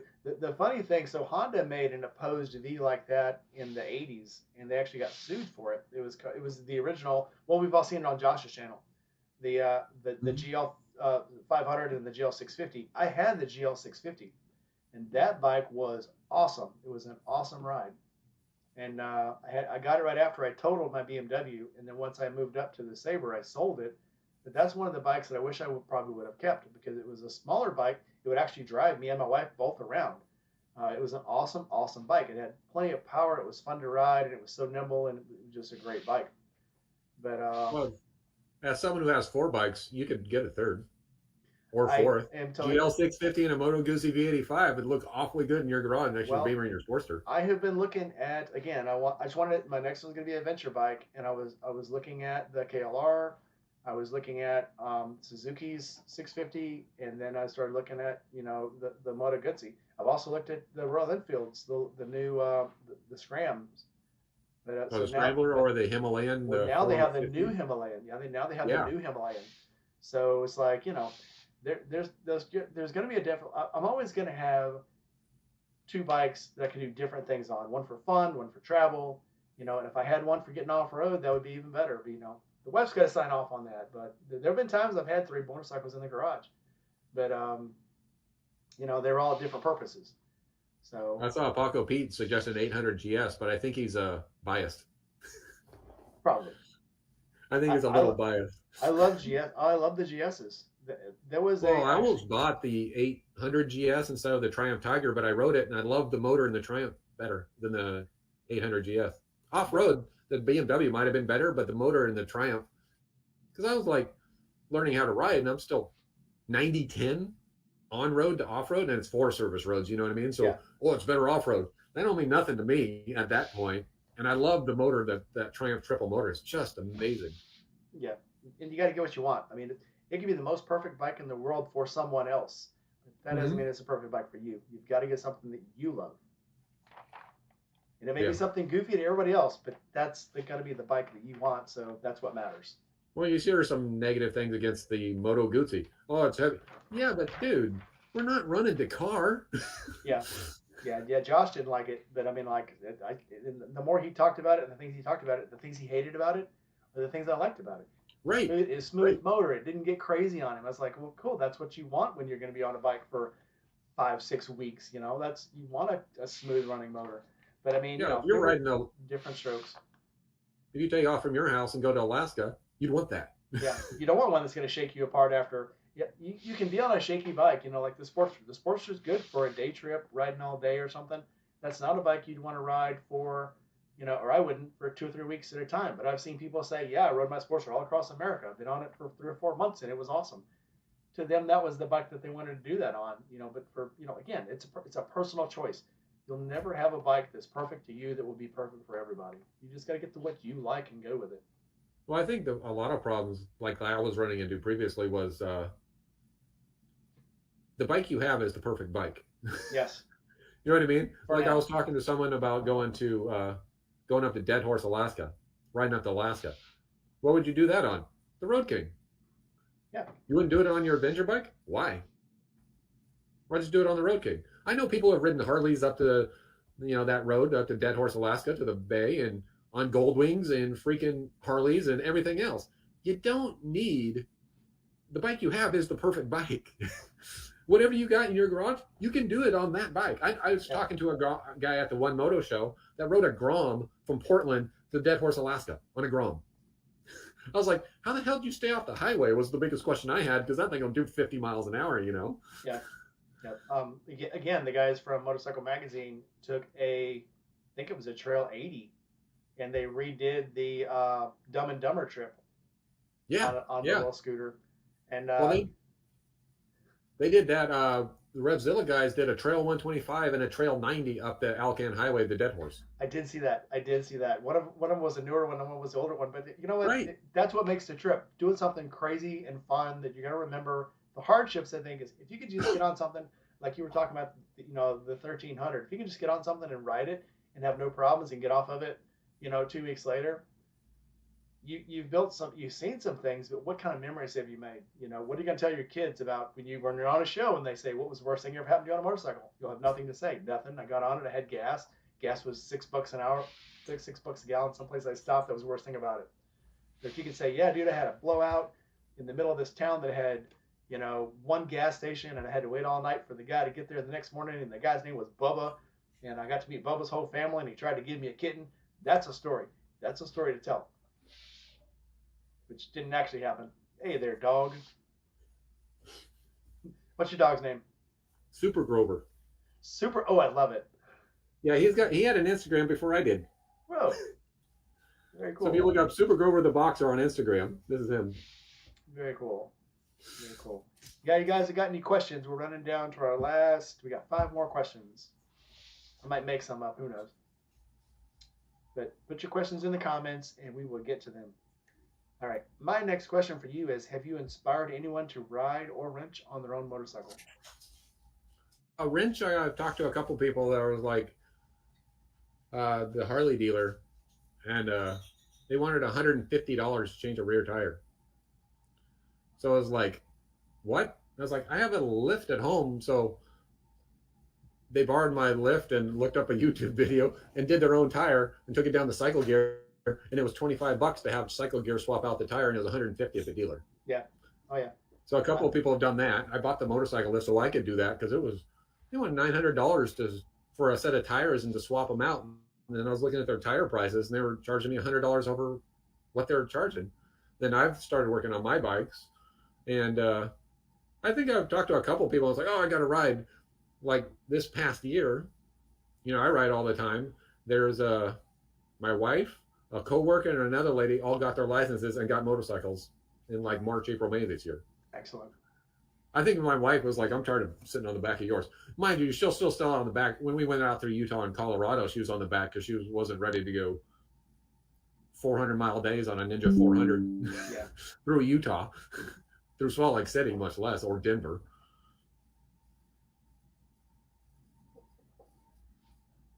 I tell people all the time, change your own oil, you'll never regret it. Do the small things on your bike, try to find out more about your bike, and you'll be more in tune with your bike, and you'll be Oh better yeah. than that guy that says, and I've done this all the time. Somebody will ride up on a bike or they're in a car, and I'll go, what's that noise? And they're like, what noise? Can't you hear that noise? Oh yeah, I hear it now. If you work Mm-hmm. on your own bikes, you get more attuned to what it should and shouldn't do, where the oil comes from or where it doesn't come from, instead of going, oh, something's happening to it. Let me take it to the dealer. Because one, they'll never tell you everything they find. They'll find extra things to fix because, oh, we had to fix this. Oh, Yep. but it's, yeah. Well, I Uh, started doing. I mean, the bike ran out of warranty, ended like December 6th. So I'm going to do a lot more. Mind you, I haven't had any warranty work other than the heat shield replaced. So it's like the other day, I was like, oh crap, it's dripping oil. Went down there to look at it. When they pulled off the oil filter, they didn't clean it up because it poured off the front end of the bike. And they didn't clean it up. So I cleaned all that up, went for a ride, not a drop. And I was like, hey, there's oil down there. I'm going to go clean that up. And it was like, when you're riding, especially when you do long distances and stuff like that, it's like, listen to the bike, look at your bike every morning. Luckily, that bike has tire pressure monitoring, which I think every motorcycle should have. True story. Because, I've had other bikes. I rode my Triumph to work one day, and I didn't notice, like, oh, the front end feels a little funny. It was at 15 pounds. The last time I rode it, it was 35. I went, uh-oh, Yeah. something's different. Yeah. But it felt different. But the thing was 15 pounds. It's like, look at your bike. You tell And you people got to be that like you said, sound, the way it runs. It's like, no, it's not running. I'm not feeling the power normally that I usually get. yeah. And once you find out, then you look more, like you said, you lose power. And you're like, you take that to a dealer, they'll give it back to you, and all of a sudden now it has power. You didn't get to look at it yourself and find out what could have caused that or what did cause that, and then look for it next time. Very cheap fixes. I think actually on my YouTube and on my Instagram and Facebook, I tell people, if you live around this area, give me a call, email me. I'll, bring your bike over. We'll change your oil. We'll do whatever you want to do to it. And I have had 0 people take me up on that because they'll say, "Oh yeah, I'll be over there Friday. Yeah, Friday." And one dude texted me back and said, "So when can I drop it off?" And I'm like, "Bring it over whenever you want to. Bring some oil and stuff." He goes, "Well, how about I just pay you and you get the oil and you can do it for me?" And I'm like, "No, I will not Right. do that. No. No." My wife always tells me you should just charge them more to do it yourself. And I'm like, but then you get into liability and stuff. So, I'd rather be teaching people, than to do it myself because I don't want to start a business. I'm here to help people. Right. All right, let's see. Gma had a question. Does your wife have a bike? We've already answered that, but Gma wasn't in yet. So Yeah. I sold my Kawasaki Versus 1000, traded it off for the bike she wanted, which was a Ninja 400. there you go. Let's see. So Rolling with T-Bone stepped in. Jake from State Farm stepped in. Chasing Ghost stepped in a while back. I saw her, but I forgot to tell her hello. So hello. Paco Pete. Did Paco Pete have a question? Paco Pete wants to know what events he also just stepped in not too long ago. What events are you going to check out this year in 2024? I don't really know. There's a whole lot of events in the Northwest, so the only one I plan on going to is the One Moto Show in Portland. I mean, I'd like to go to Touratech. Was it Northwest? That's up in outside of Leavenworth, Washington. But we might be on the way to Canada by then. Then I talked to Amanda Zitto. I see her 4 or 5 times a year as the Magpie flies, and she keeps wanting us to go out to the her camp out thing in Montana, Yeah, I can't which remember I'd what it's love to called. do. But it's like I think that's the first week of August. Maybe I'll go out to that because she's just awesome. I agree. I agree And 100%. She was very cool. I she's only in got this to meet her area. one time. Yeah, I've only got to meet her once, and she was just very cool. And couldn't believe that I watched her channel. Like, you have all these people watching your channel. Of course you do. And it's like, so Right. yeah, it's strange when people tell me people I don't know say, oh yeah, I watched your channel. I watched your show. I watched your live, and I'm like, really, you did? Was it any good? Did you like it? Well, that's what makes weird about it. Like I'll have people come up to me like at the camp out or somewhere else. And they go, "Oh, dude, I follow you on Instagram. That trip you were taking was so freaking cool." I was like, "Thank you." Yeah, it's it's you it's know, it's different.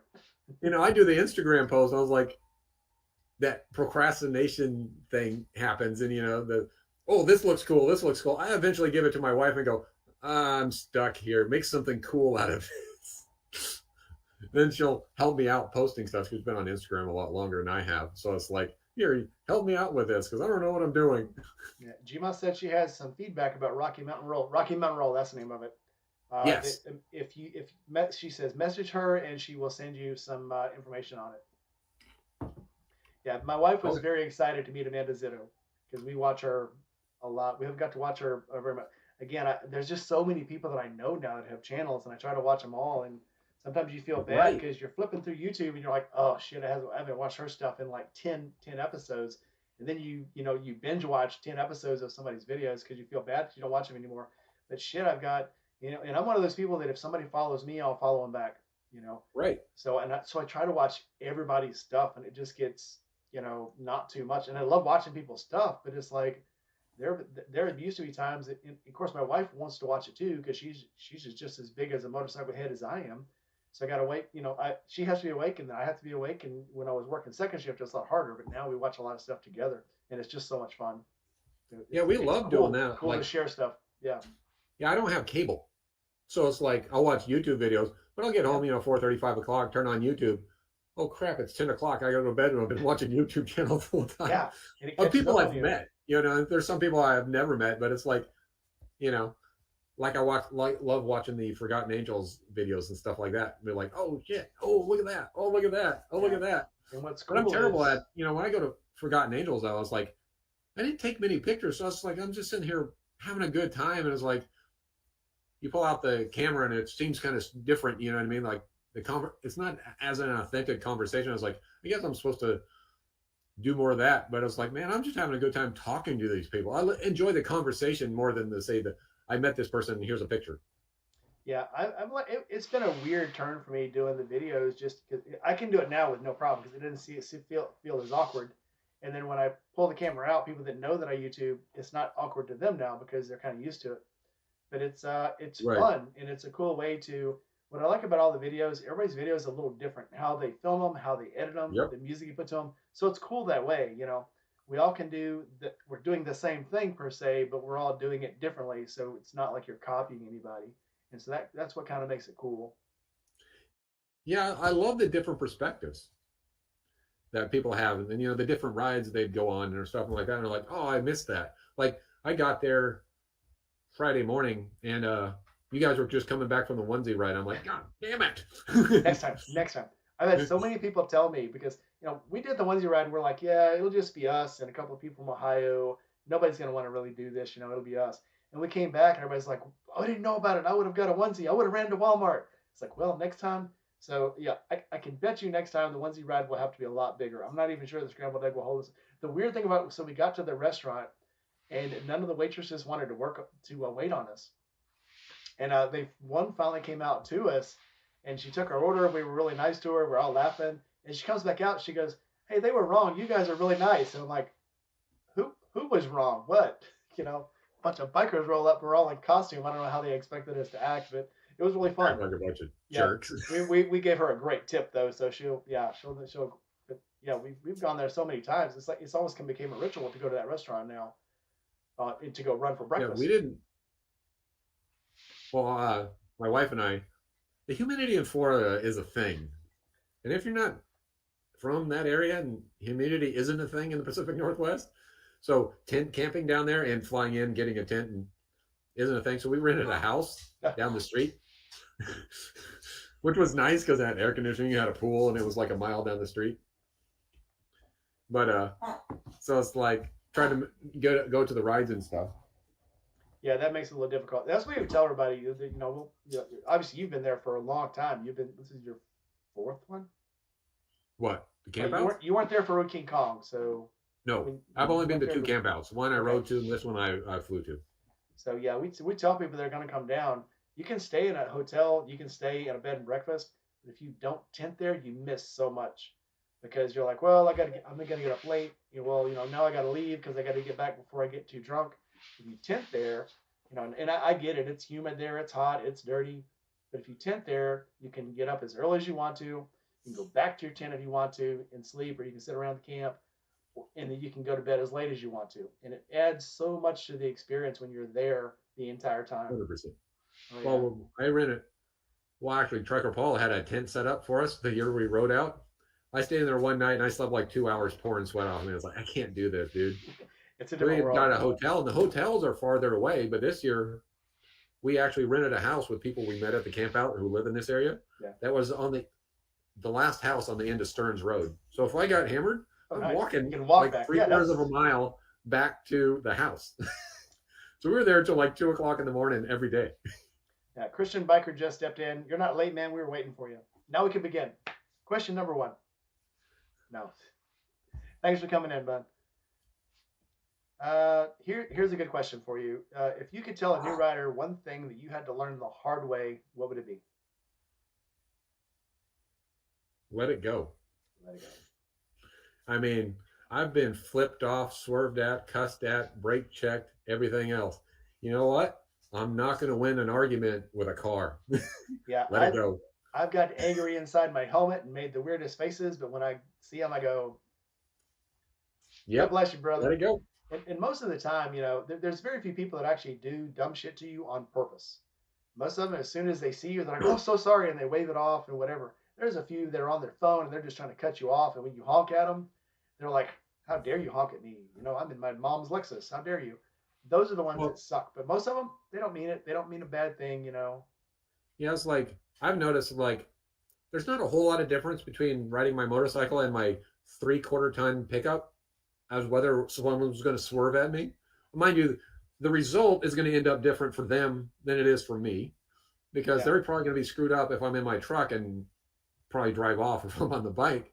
But it don't seem so. It's not like 90% of the time. I would say 95% of the time. It's not anything towards me. They're just an idiot. yeah. And they're gonna be an So idiot to you going up or next to anybody them, else. flipping them Yeah. off, bumping the car. I've seen people knock off mirrors and stuff like that. Oh yeah. I ain't doing none of that shit. No. And I always say if they're being dumb to you, give them space because they're going to be dumb Mm-hmm. to somebody else. It will hurt if they hit them. So it's going to hurt you if they hit you. If they hit and somebody else, that's on them. And they're going to be dumb to everybody anyway. It's not a personal thing. They're not personally angry at you. They're just dicks. So let them go be a dick to somebody else and let it go. Absolutely. Yeah, like we've been driving or riding and have cars being aggressive on the road. I mean, just swerving, cutting people off, slamming on the brakes. Like people road raging at each other. We pulled off and stopped at a gas station, got a candy bar. 15 minutes. Hey, you want to fill up with gas? You can.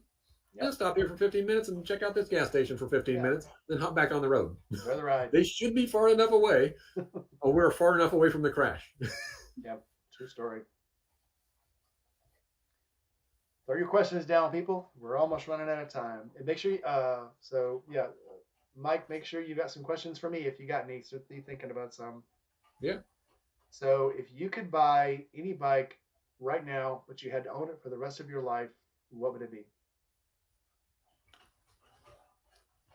seen those Gruff Superiors are awfully pretty, but I've always had a thing for a mid 1940s World War II WLA Harley, matte green, straight off the military, out of the military kind of Harley with a tractor seat and stuff like that. Yeah. Those bikes, it just looks like that would just, because you can't be fast. You're not, you know what I mean? You're just like a Sunday beach cruiser kind of bicycle, but on a motorcycle that just would be like, yeah, this thing's freaking cool. You know what I mean? That bike is just, superiors are amazing, but it's like that bike is built more for speed. And it's they're getting up to $500,000 and stuff like that. But like a mid 40s X World War II WLA Harley is kind of been on my list, and I was like, it's not probably never going to happen. But every time I see one, there was one at the camp out this year. Yeah. I was sitting there just my jaw on the floor, just staring at this thing. It's like, God, I'd love to have that in the garage. Yeah, it was over there by Matt's, by Yep. 9 Mills, and it was a beautiful bike. Yeah, he done a lot of work to it. Yeah, Those that thing things, you've got to be meticulous on those. Yeah, I've talked to a couple. I know a guy who's he rode to this Triumph meetup, a 1922 Harley Davidson or something like that, 1922 or 1929 Harley Davidson. And, back in those days, ain't none of this stuff set. The clutch is on the left, the brake, you know what I mean? Like everything's all over the place. And you're like, how does this work? And he's like, oh, it's a total loss system. You dump oil in here, you regulate the drips over your valves, then it just pours. Yeah, well, me and Matt were talking to the guy, and Matt was like, "You ever worried about somebody stealing this thing?" He goes, "No, nobody would even know how to start it."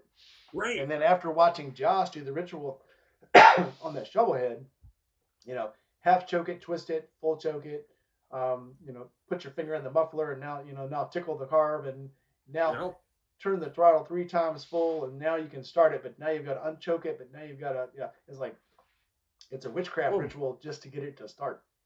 Like Josh's chopper bike, the way it shifts it, I'm just like, I was looking at it, and I ended up talking to Joe Yother, the mountain jet about barf party and the chopper. Like, I have no idea what's going on here. What's going on here?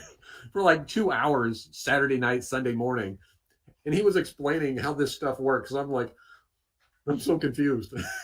Yeah, I mean, like I was saying, I have drove a friend's foot clutch before when I lived in Virginia, and I thought there was no way I could possibly do this. And after like 2 minutes on it, shifting it twice, it was like second nature. And then when I got back on my bike, it was like it felt so weird. Mm-hmm. Like it took me longer to realize how to do my bike, probably because I put so much effort into driving his. But yeah, I mean, you can pick it up, but it's just so weird when you first do it. But I'm confused half the time with the different bikes I have. The horn buttons in different places. Oh yeah, on the Harley. Oh yeah, going from the Harley to the BMW, everything's in the turn signals are a different place. Yep. The horns in a different place. Yep. There's been many times I went to flip the turn signal and hit the horn on the Harley because it's just yeah, it's not there. But anyway, those fun things. I think we had another question. Nope. It was Jason Ghost was asking somebody else a question. Yankee had a question. What are some other interests you have that you would like to talk about? Other interests? I used to snowboard a lot. And my wife and I love travel. Love to do it by motorcycle, but we're trying to get all the national parks. So it's like live music and travel. We'll go. Like we flew to Tennessee. We've flown to Tennessee to go see a concert in a cave because that's just freaking cool. You know what I mean? And going to Europe, and it's like It's like we never understood where people have a condo in Hawaii and they go there for 2 weeks every year and that's their vacation. Not a chance in hell, man. I've been there, done that. Where am I going now? Yeah, I'd like to travel. Ghost, you can drop links in my chat. I don't have links locked out on my chat, so if you want to drop a link in the chat, go ahead. Or if you can't get it into the chat, put it in the comments. Yeah, I love the travel. It's the traveling part that's the fun part, with the exception of Forgotten Angels. Traveling is the fun part, and then doing things when you get there.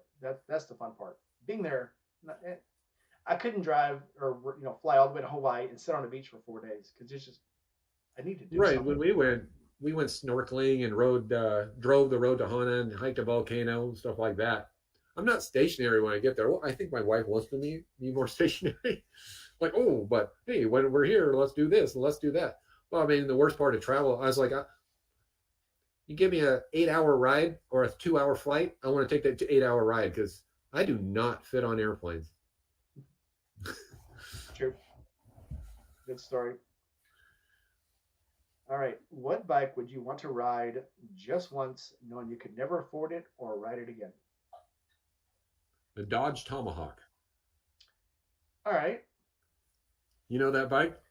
Yep. That bike actually came out. I had it in a magazine, and the guy that was the test rider for it, I think his name was Don Brown, and he was talking about when he turned it. They were in a warehouse, and when they wanted him to go the other direction, he had to make like a 5, 6 point turn just to turn the motorcycle to go Yep. back the other way in the warehouse because it has a sliding front and back wheel that's on a pivot.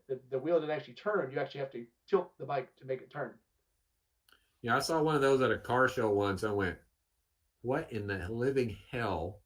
Like I've seen the videos. There's a guy named Alan Milliard who put a Yep. V10 Viper in a bike that actually works. Yes. But the Tomahawk is just one of those. I rode a Dodge Tomahawk. There's like 10 of them in the world, but it's like I don't want to ride it down the tail of the dragon because you're going to take about 6 hours. Yeah. Ride it around a parking lot or somewhere out just to say get up to 20, 30 miles an hour. I'm not interested in doing a couple 100 miles an hour on it, but just to say I did it. Have you seen Alan Milliard's? He's got a video of what he has to do to the bike before he drives it. Yeah. Every time he has to ride it, Yep. he has to do all I this mean, crazy shit. Basically, to do a full tune-up on it, has to go through fully through the bike and reset everything. It's crazy, but I mean, yeah, it's a rideable bike. It just looks absolutely insane. yeah, you just sit there and I was like, you're riding an engine. Yeah, It's a V10, like 500 cubic inch V10, and you're sitting there going, the engine. The fascinating about those bikes is the engineering behind that is just you sit there and go, this guy's on another level of thinking of how to make things work. yeah, that's like sitting on a rocket. Right, you're It's sitting on a like, rocket. And I was like, there's a comedian that's talking about explain how a motorcycle works to someone who's never known what a motorcycle is. The gas tank is between your legs, and the thing that goes boom is underneath you, yeah. underneath your butt. So how many doors does it have? 2 doors, 4 doors? Nope, none. None. You None. hold on with your legs to the gas tank. Was there a seatbelt? Backrest? What? Nope. Yep. You hang on with your balls. Yep. Yep. We're all fucking crazy. What are we gonna do? All right. What is the one thing that you will never take a road trip without? Well, there's two things I never take a road trip without. That's Carmex and earplugs. Yep. I guess those are good questions. I mean, earplugs. I know people ride without earplugs and stuff like that. The wind just drives me nuts. It takes away the peace I'm trying to get with my head. You know what I mean? Hmm. You know, like that and the Carmex. You know, I have a modular helmet which I'll ride with the visor open all the time. If you ride 300-400 miles in 80, 90 degree heat, your lips are done. It's just like this is my lips are bleeding at the end of the day, so I got to have the Carmex and the earplugs. Yeah, I've got to have plenty to drink when I'm riding. It's then I've just got Mm-hmm. I've put a drink holder on the bike. I'm actually not on the handlebars, but actually down by under the fairing, and so it stays nice and cool. And if I need a warm drink, it's a warm drink. But I've got a straw in it, and I've got the module too. I can flip it up and actually drink, and that's helped Yep. a lot. But yeah, I've got to have hydration.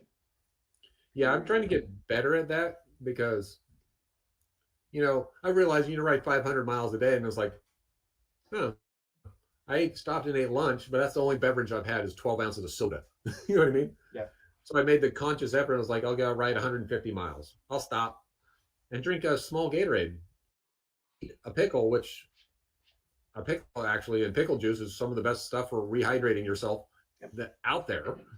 So I get a pickle and I'll go 600 miles and feel so much better than I did when I was, drinking once at 500 miles. Like the exercise you're actually doing on a motorcycle at that distance is nuts, and you don't even think about it. Yeah, yeah. You lose a lot of moisture when you're riding a bike. No, it's fun, Right. and it's worth it. It's worth it in the end. Absolutely worth it. But yeah, you got to take care of yourself too. All right. We got one more question. I think I skipped one. What's one thing most people may not know about you? I am a terrible, but practicing, mostly making noise banjo player. Forgotten Angels. How are you gonna get a banjo down to Forgotten Angel? I wonder if you can I rent don't one. know.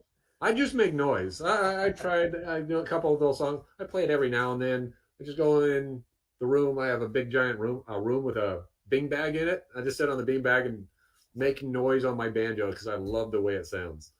I might get to the point where I can sing a song or play a song or something like that at some point. But right now, I'm just like, I just love the way it sounds. So I just go in there and make noise.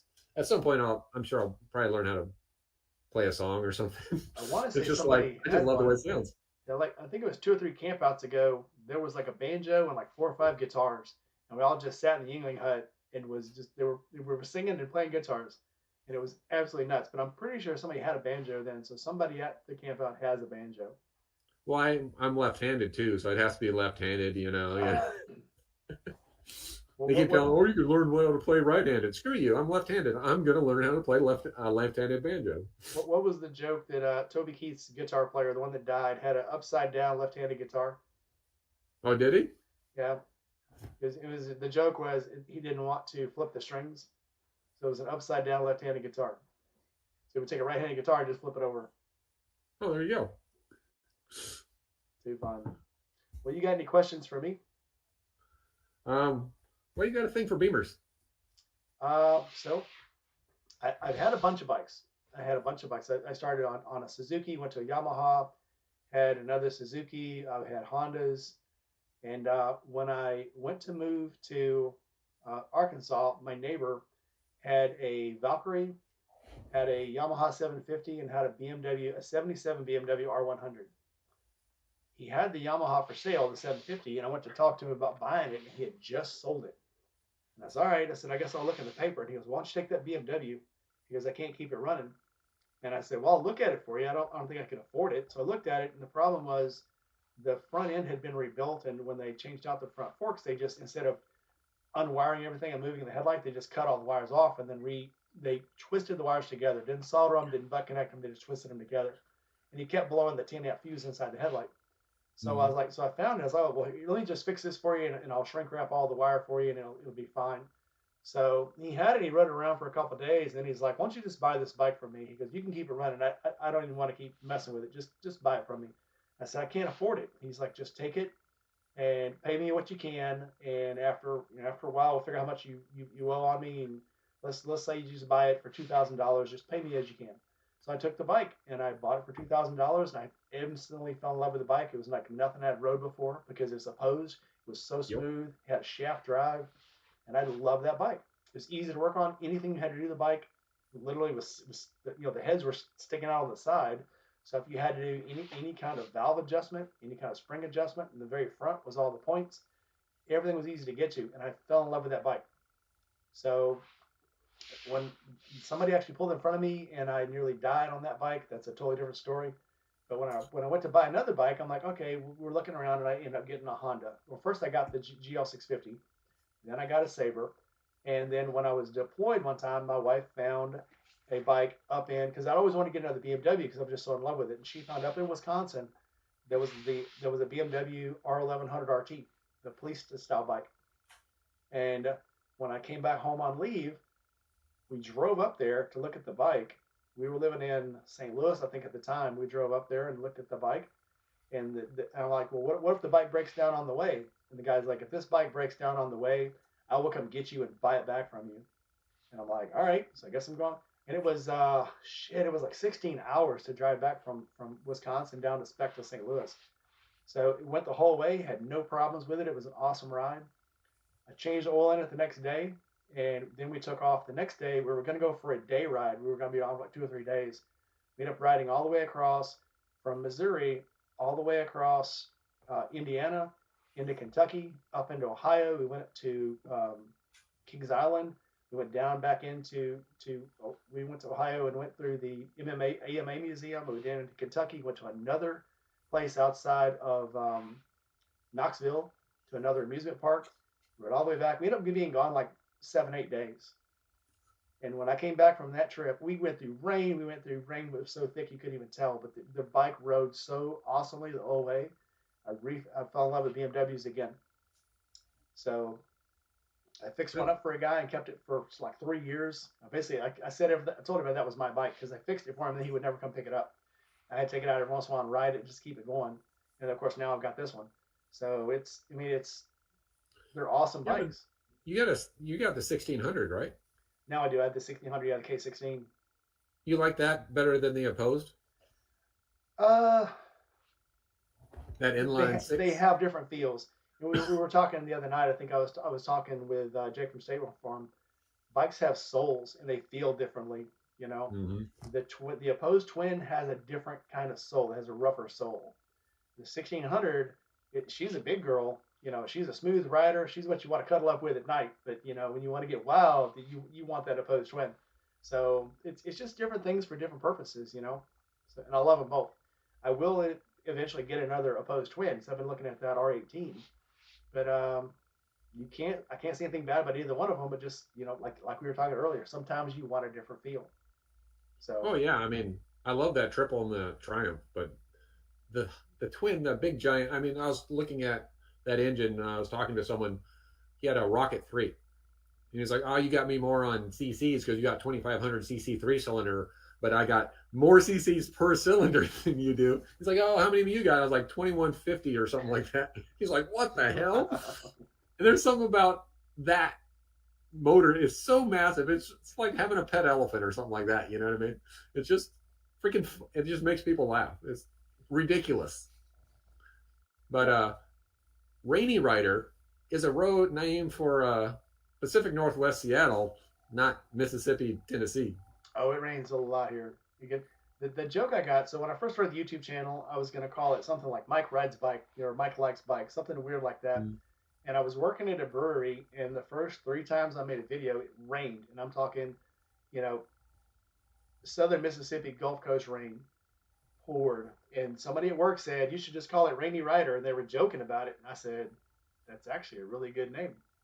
And so it caught on. So I've been that, you know, I've had that name I think for like 3 years. It was just it just caught on, and it seems like now it's a joke. Anytime I go on a group ride with people or I go for a long ride, it rains. Anytime somebody goes riding with me, it rains. We go camping, it rains.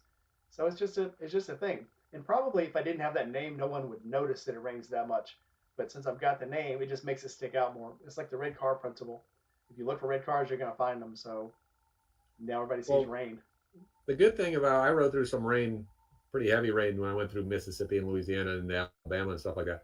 It was warm. It's Yeah. okay. I warm rain. I freaking love. If it's 75, 80 degrees and raining, freaking love it. We were in Orlando, Florida, like 10 years ago, going to Disneyland or something, and it was so freaking humid I couldn't breathe.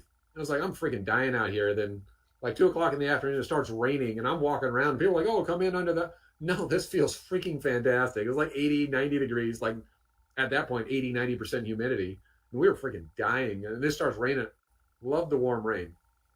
90% of the time here, it's 45 and raining. Yeah. Oh, I was riding to Texas one time and it was 110 degrees. And when I crossed into Louisiana, it started raining. I didn't even stop to put a rain jacket on. It felt so good. And as soon as it stopped raining, I was dry again, like that quick. But it felt Yeah. so good at the time. And I stayed feeling cool for a while after it stopped raining because I mean, even after I dried off, I was still, you know, kind of moist on my skin and it felt so good. And the weather had cooled off. But yeah, I love the rain. I love riding in the rain. And it gives you a different feeling. Yeah, as long as it's warm, I don't mind it. Riding in the rain doesn't bother me as much anymore. As long as it's not really heavy rain, like light rain. When it gets really heavy, it gets to a point it's like, this is just stupid. And if it's cold, it's like, I'm done. Well, I got a question. How come a lot of the people, East Coast people, don't like riding out here on the West Coast? I think it's I just a noticed you guys different were talking feel. about rides last night on the Goon Chat. I didn't hear a lot of West Coast stuff. Oh, PNW is mine. PNW is the one I want to ride. And I see, you know, again, you look, and I guess people don't know this, but if they've watched Josh's channel, they should. How big a lot of those highways are, and how long those highways are. You know, it's like you know, people talk about riding in Florida. You know, you start in Florida and you know, at the Alabama or the Georgia line, and you don't get to the end of Florida till like you know 12, 14 hours later. Well, Mm-hmm. when you're riding there, you got to go through Montana. We talk about you know the Pacific Coast Highway. That's a lot of highway. You're riding all through California, and you're going up through Oregon, and you get up to Washington State, and then you go down through Montana, and you go through Yellowstone, and there's all these other places you ride through. That's a lot of road, and that's what I want to do.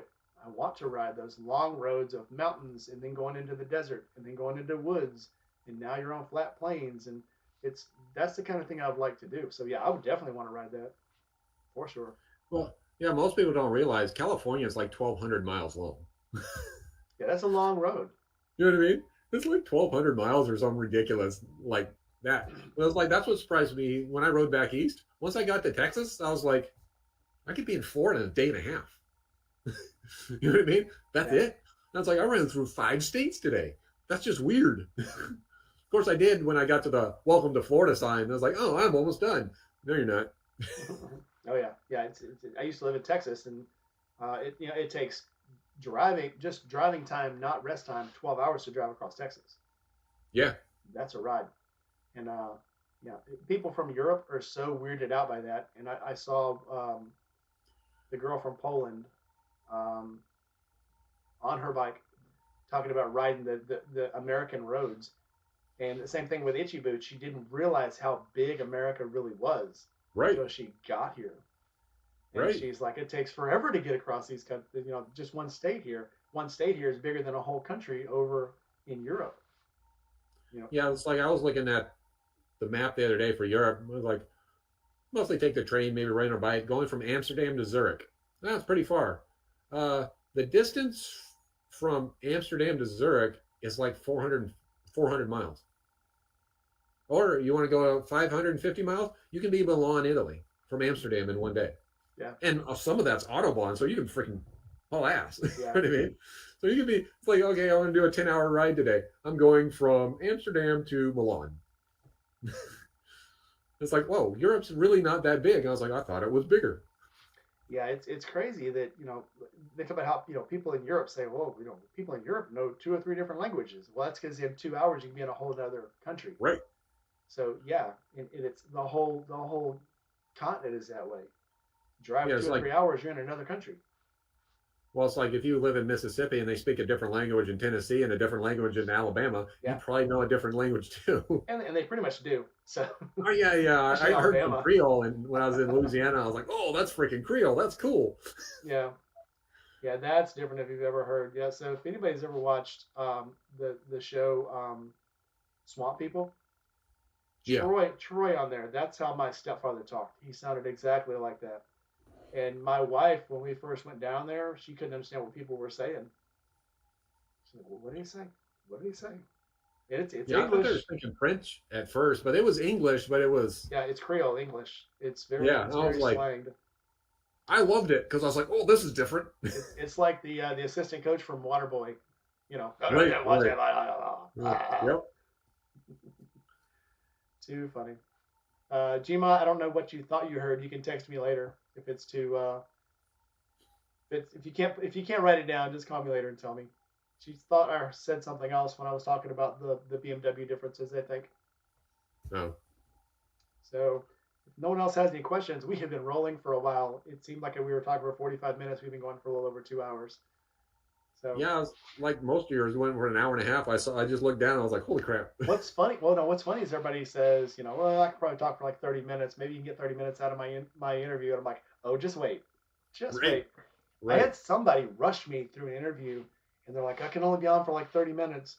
And I'm like, all right. So I started going through the questions and marking questions out. And then we got to like the 25-minute mark. He's like, this is kind of fun. I can go longer. And we ended up going like an hour and a half. So I can't remember who the heck I was that I interviewed, but shit, it doesn't matter. But yeah, the interviews are fun. I love doing these interviews because I've got to meet you only one time, so I've got to see you a couple times, but I just got to talk to you this last time. Yeah, So that was a lot of fun. So it's fun when you do these interviews with people you know or the people you've mhm, interacted with a lot. So it just makes it just like you talking about, you're like two friends talking, like you sitting around the campfire and you're just shooting the shit. And we've got right. all of our friends in the comments here, asking questions, having a good time. I love this stuff. Yeah, I got to go up and meet Jima again. Get a sticker for my side case. Talked to her a couple times at the camp out. Never, I didn't know she had a sticker, so now I got to get me a Gma sticker. Yeah, mine's on over there. People were making fun of. I don't know if you can see the old BMW uh, shield is right there, and I started filling Yeah, it up. And people were like, "Oh my God, can't you see? That's so dangerous!" I'm like, fine, I'll take it off. So I changed it out, but I kept the old one and I stuck it up on the wall there. So that's where those two, the old one, the one's the old Harley one, and the other one's the sticker one, and or the from the BMW. But yeah, Yeah, I've been putting this makes it mine cool. inside this left side case of the bike. Yeah, It's I getting think pretty full now. it's funny. I didn't think I would get many stickers, and then once I started getting in, I didn't think my channel would ever get over 100 people subscribers, you know. And so, Hmm. but now I've met all these people, and we had sticker swaps, and I go to different campouts, and it's just this is just too much fun. Nobody should have this much fun. It should be illegal. It's too Well, much I fun. know. I was like, I looked at my Instagram a couple weeks ago, and it was over like 1,100 people. I went, huh? How that happened? Well, I realized how it happened. It's like 30 or 40% bots. Oh, I'll go through the bots and I'll clean them out because it's like you'd always tell the bots because it's like wholesome Christian girl looking for fun action. Come see my boobs and I'll just delete them out. And some Well, I of them, didn't know. My wife showed me a thing called hidden request on Instagram. oh yeah, I yeah, see the request. I didn't know a hidden request. And you click on that, and it was like 35 bots. Like, yeah, hey, I follow you. Come check out my OnlyFans account. yeah. Every single one was like the same thing. I'm like, how do I get rid of this? I'll go through those every couple. They're putting one on there now. When you first open it up, it says you can get rid of these. I think you can only you have to do the app to do it. You can't go on the computer to do it. It has to be through the app because the app will do it for you. But you can delete those out. Yeah, Instagram and Facebook now has their own AI to trim down the bots. So you have to pick it in the options. Yeah. I was like, I just show it to my wife and go, I don't know what this means. What's this do? She's like, oh, you don't know about this button? I'm like, no. Oh yeah, you gotta. I mean, I'm good with technology, but those bots are just so good at tricking you. I've actually, gone in and people start talking about your bike. Oh, tell me about your bike. Blah blah blah blah. And I'll start looking through it, and you look back, and they've got like two pictures on their site, and then they've got like following 17,000 people. It's like you're a Right. bot. I was like, there's got to be Come some sort of on. computer program for this. Yeah. Or I'll get the spam one of, hey, we noticed we would be really good for our company on this jewelry item. Yeah. We want to send you a jewelry item. I'm Yeah. like, oh, I wear a wedding ring. That's it. Yeah, they just want you to click. Again, it's anything, any kind of interaction on social media is interaction that drives up their algorithm. So the more Right. people that they have click on their stuff, the higher their algorithms go. Right. But anyway, we are running out of time. It's been a lot of fun. You got any final thoughts for us? Go out and ride more. Get out and ride. There you go. You've heard it. Even if it sucks, embrace the suck because eventually you're going to be riding somewhere and you can't get out of it. So embrace the suck. Yep. Anything that you ride through that's hard will make the easy stuff that much easier. Yep. So, well, I think we've got everybody here that's subscribed. But if you haven't, go ahead and hit that like button. Hit the like button, people. Please help my algorithm. So, like, comment, subscribe, hit that bell. Go to Lost on the Roads. I'm pretty sure everybody's already on his Instagram, but you got to go ahead and give us your Instagram just to make sure everybody's been there if they haven't. Lost on the Road 21. There you go. Right as it is on the bottom of the page. Yep. All right, guys. It has been a lot of fun. Anybody want to be interviewed? Let me know. So, thanks for coming by, guys, and everybody be safe. Bye bye.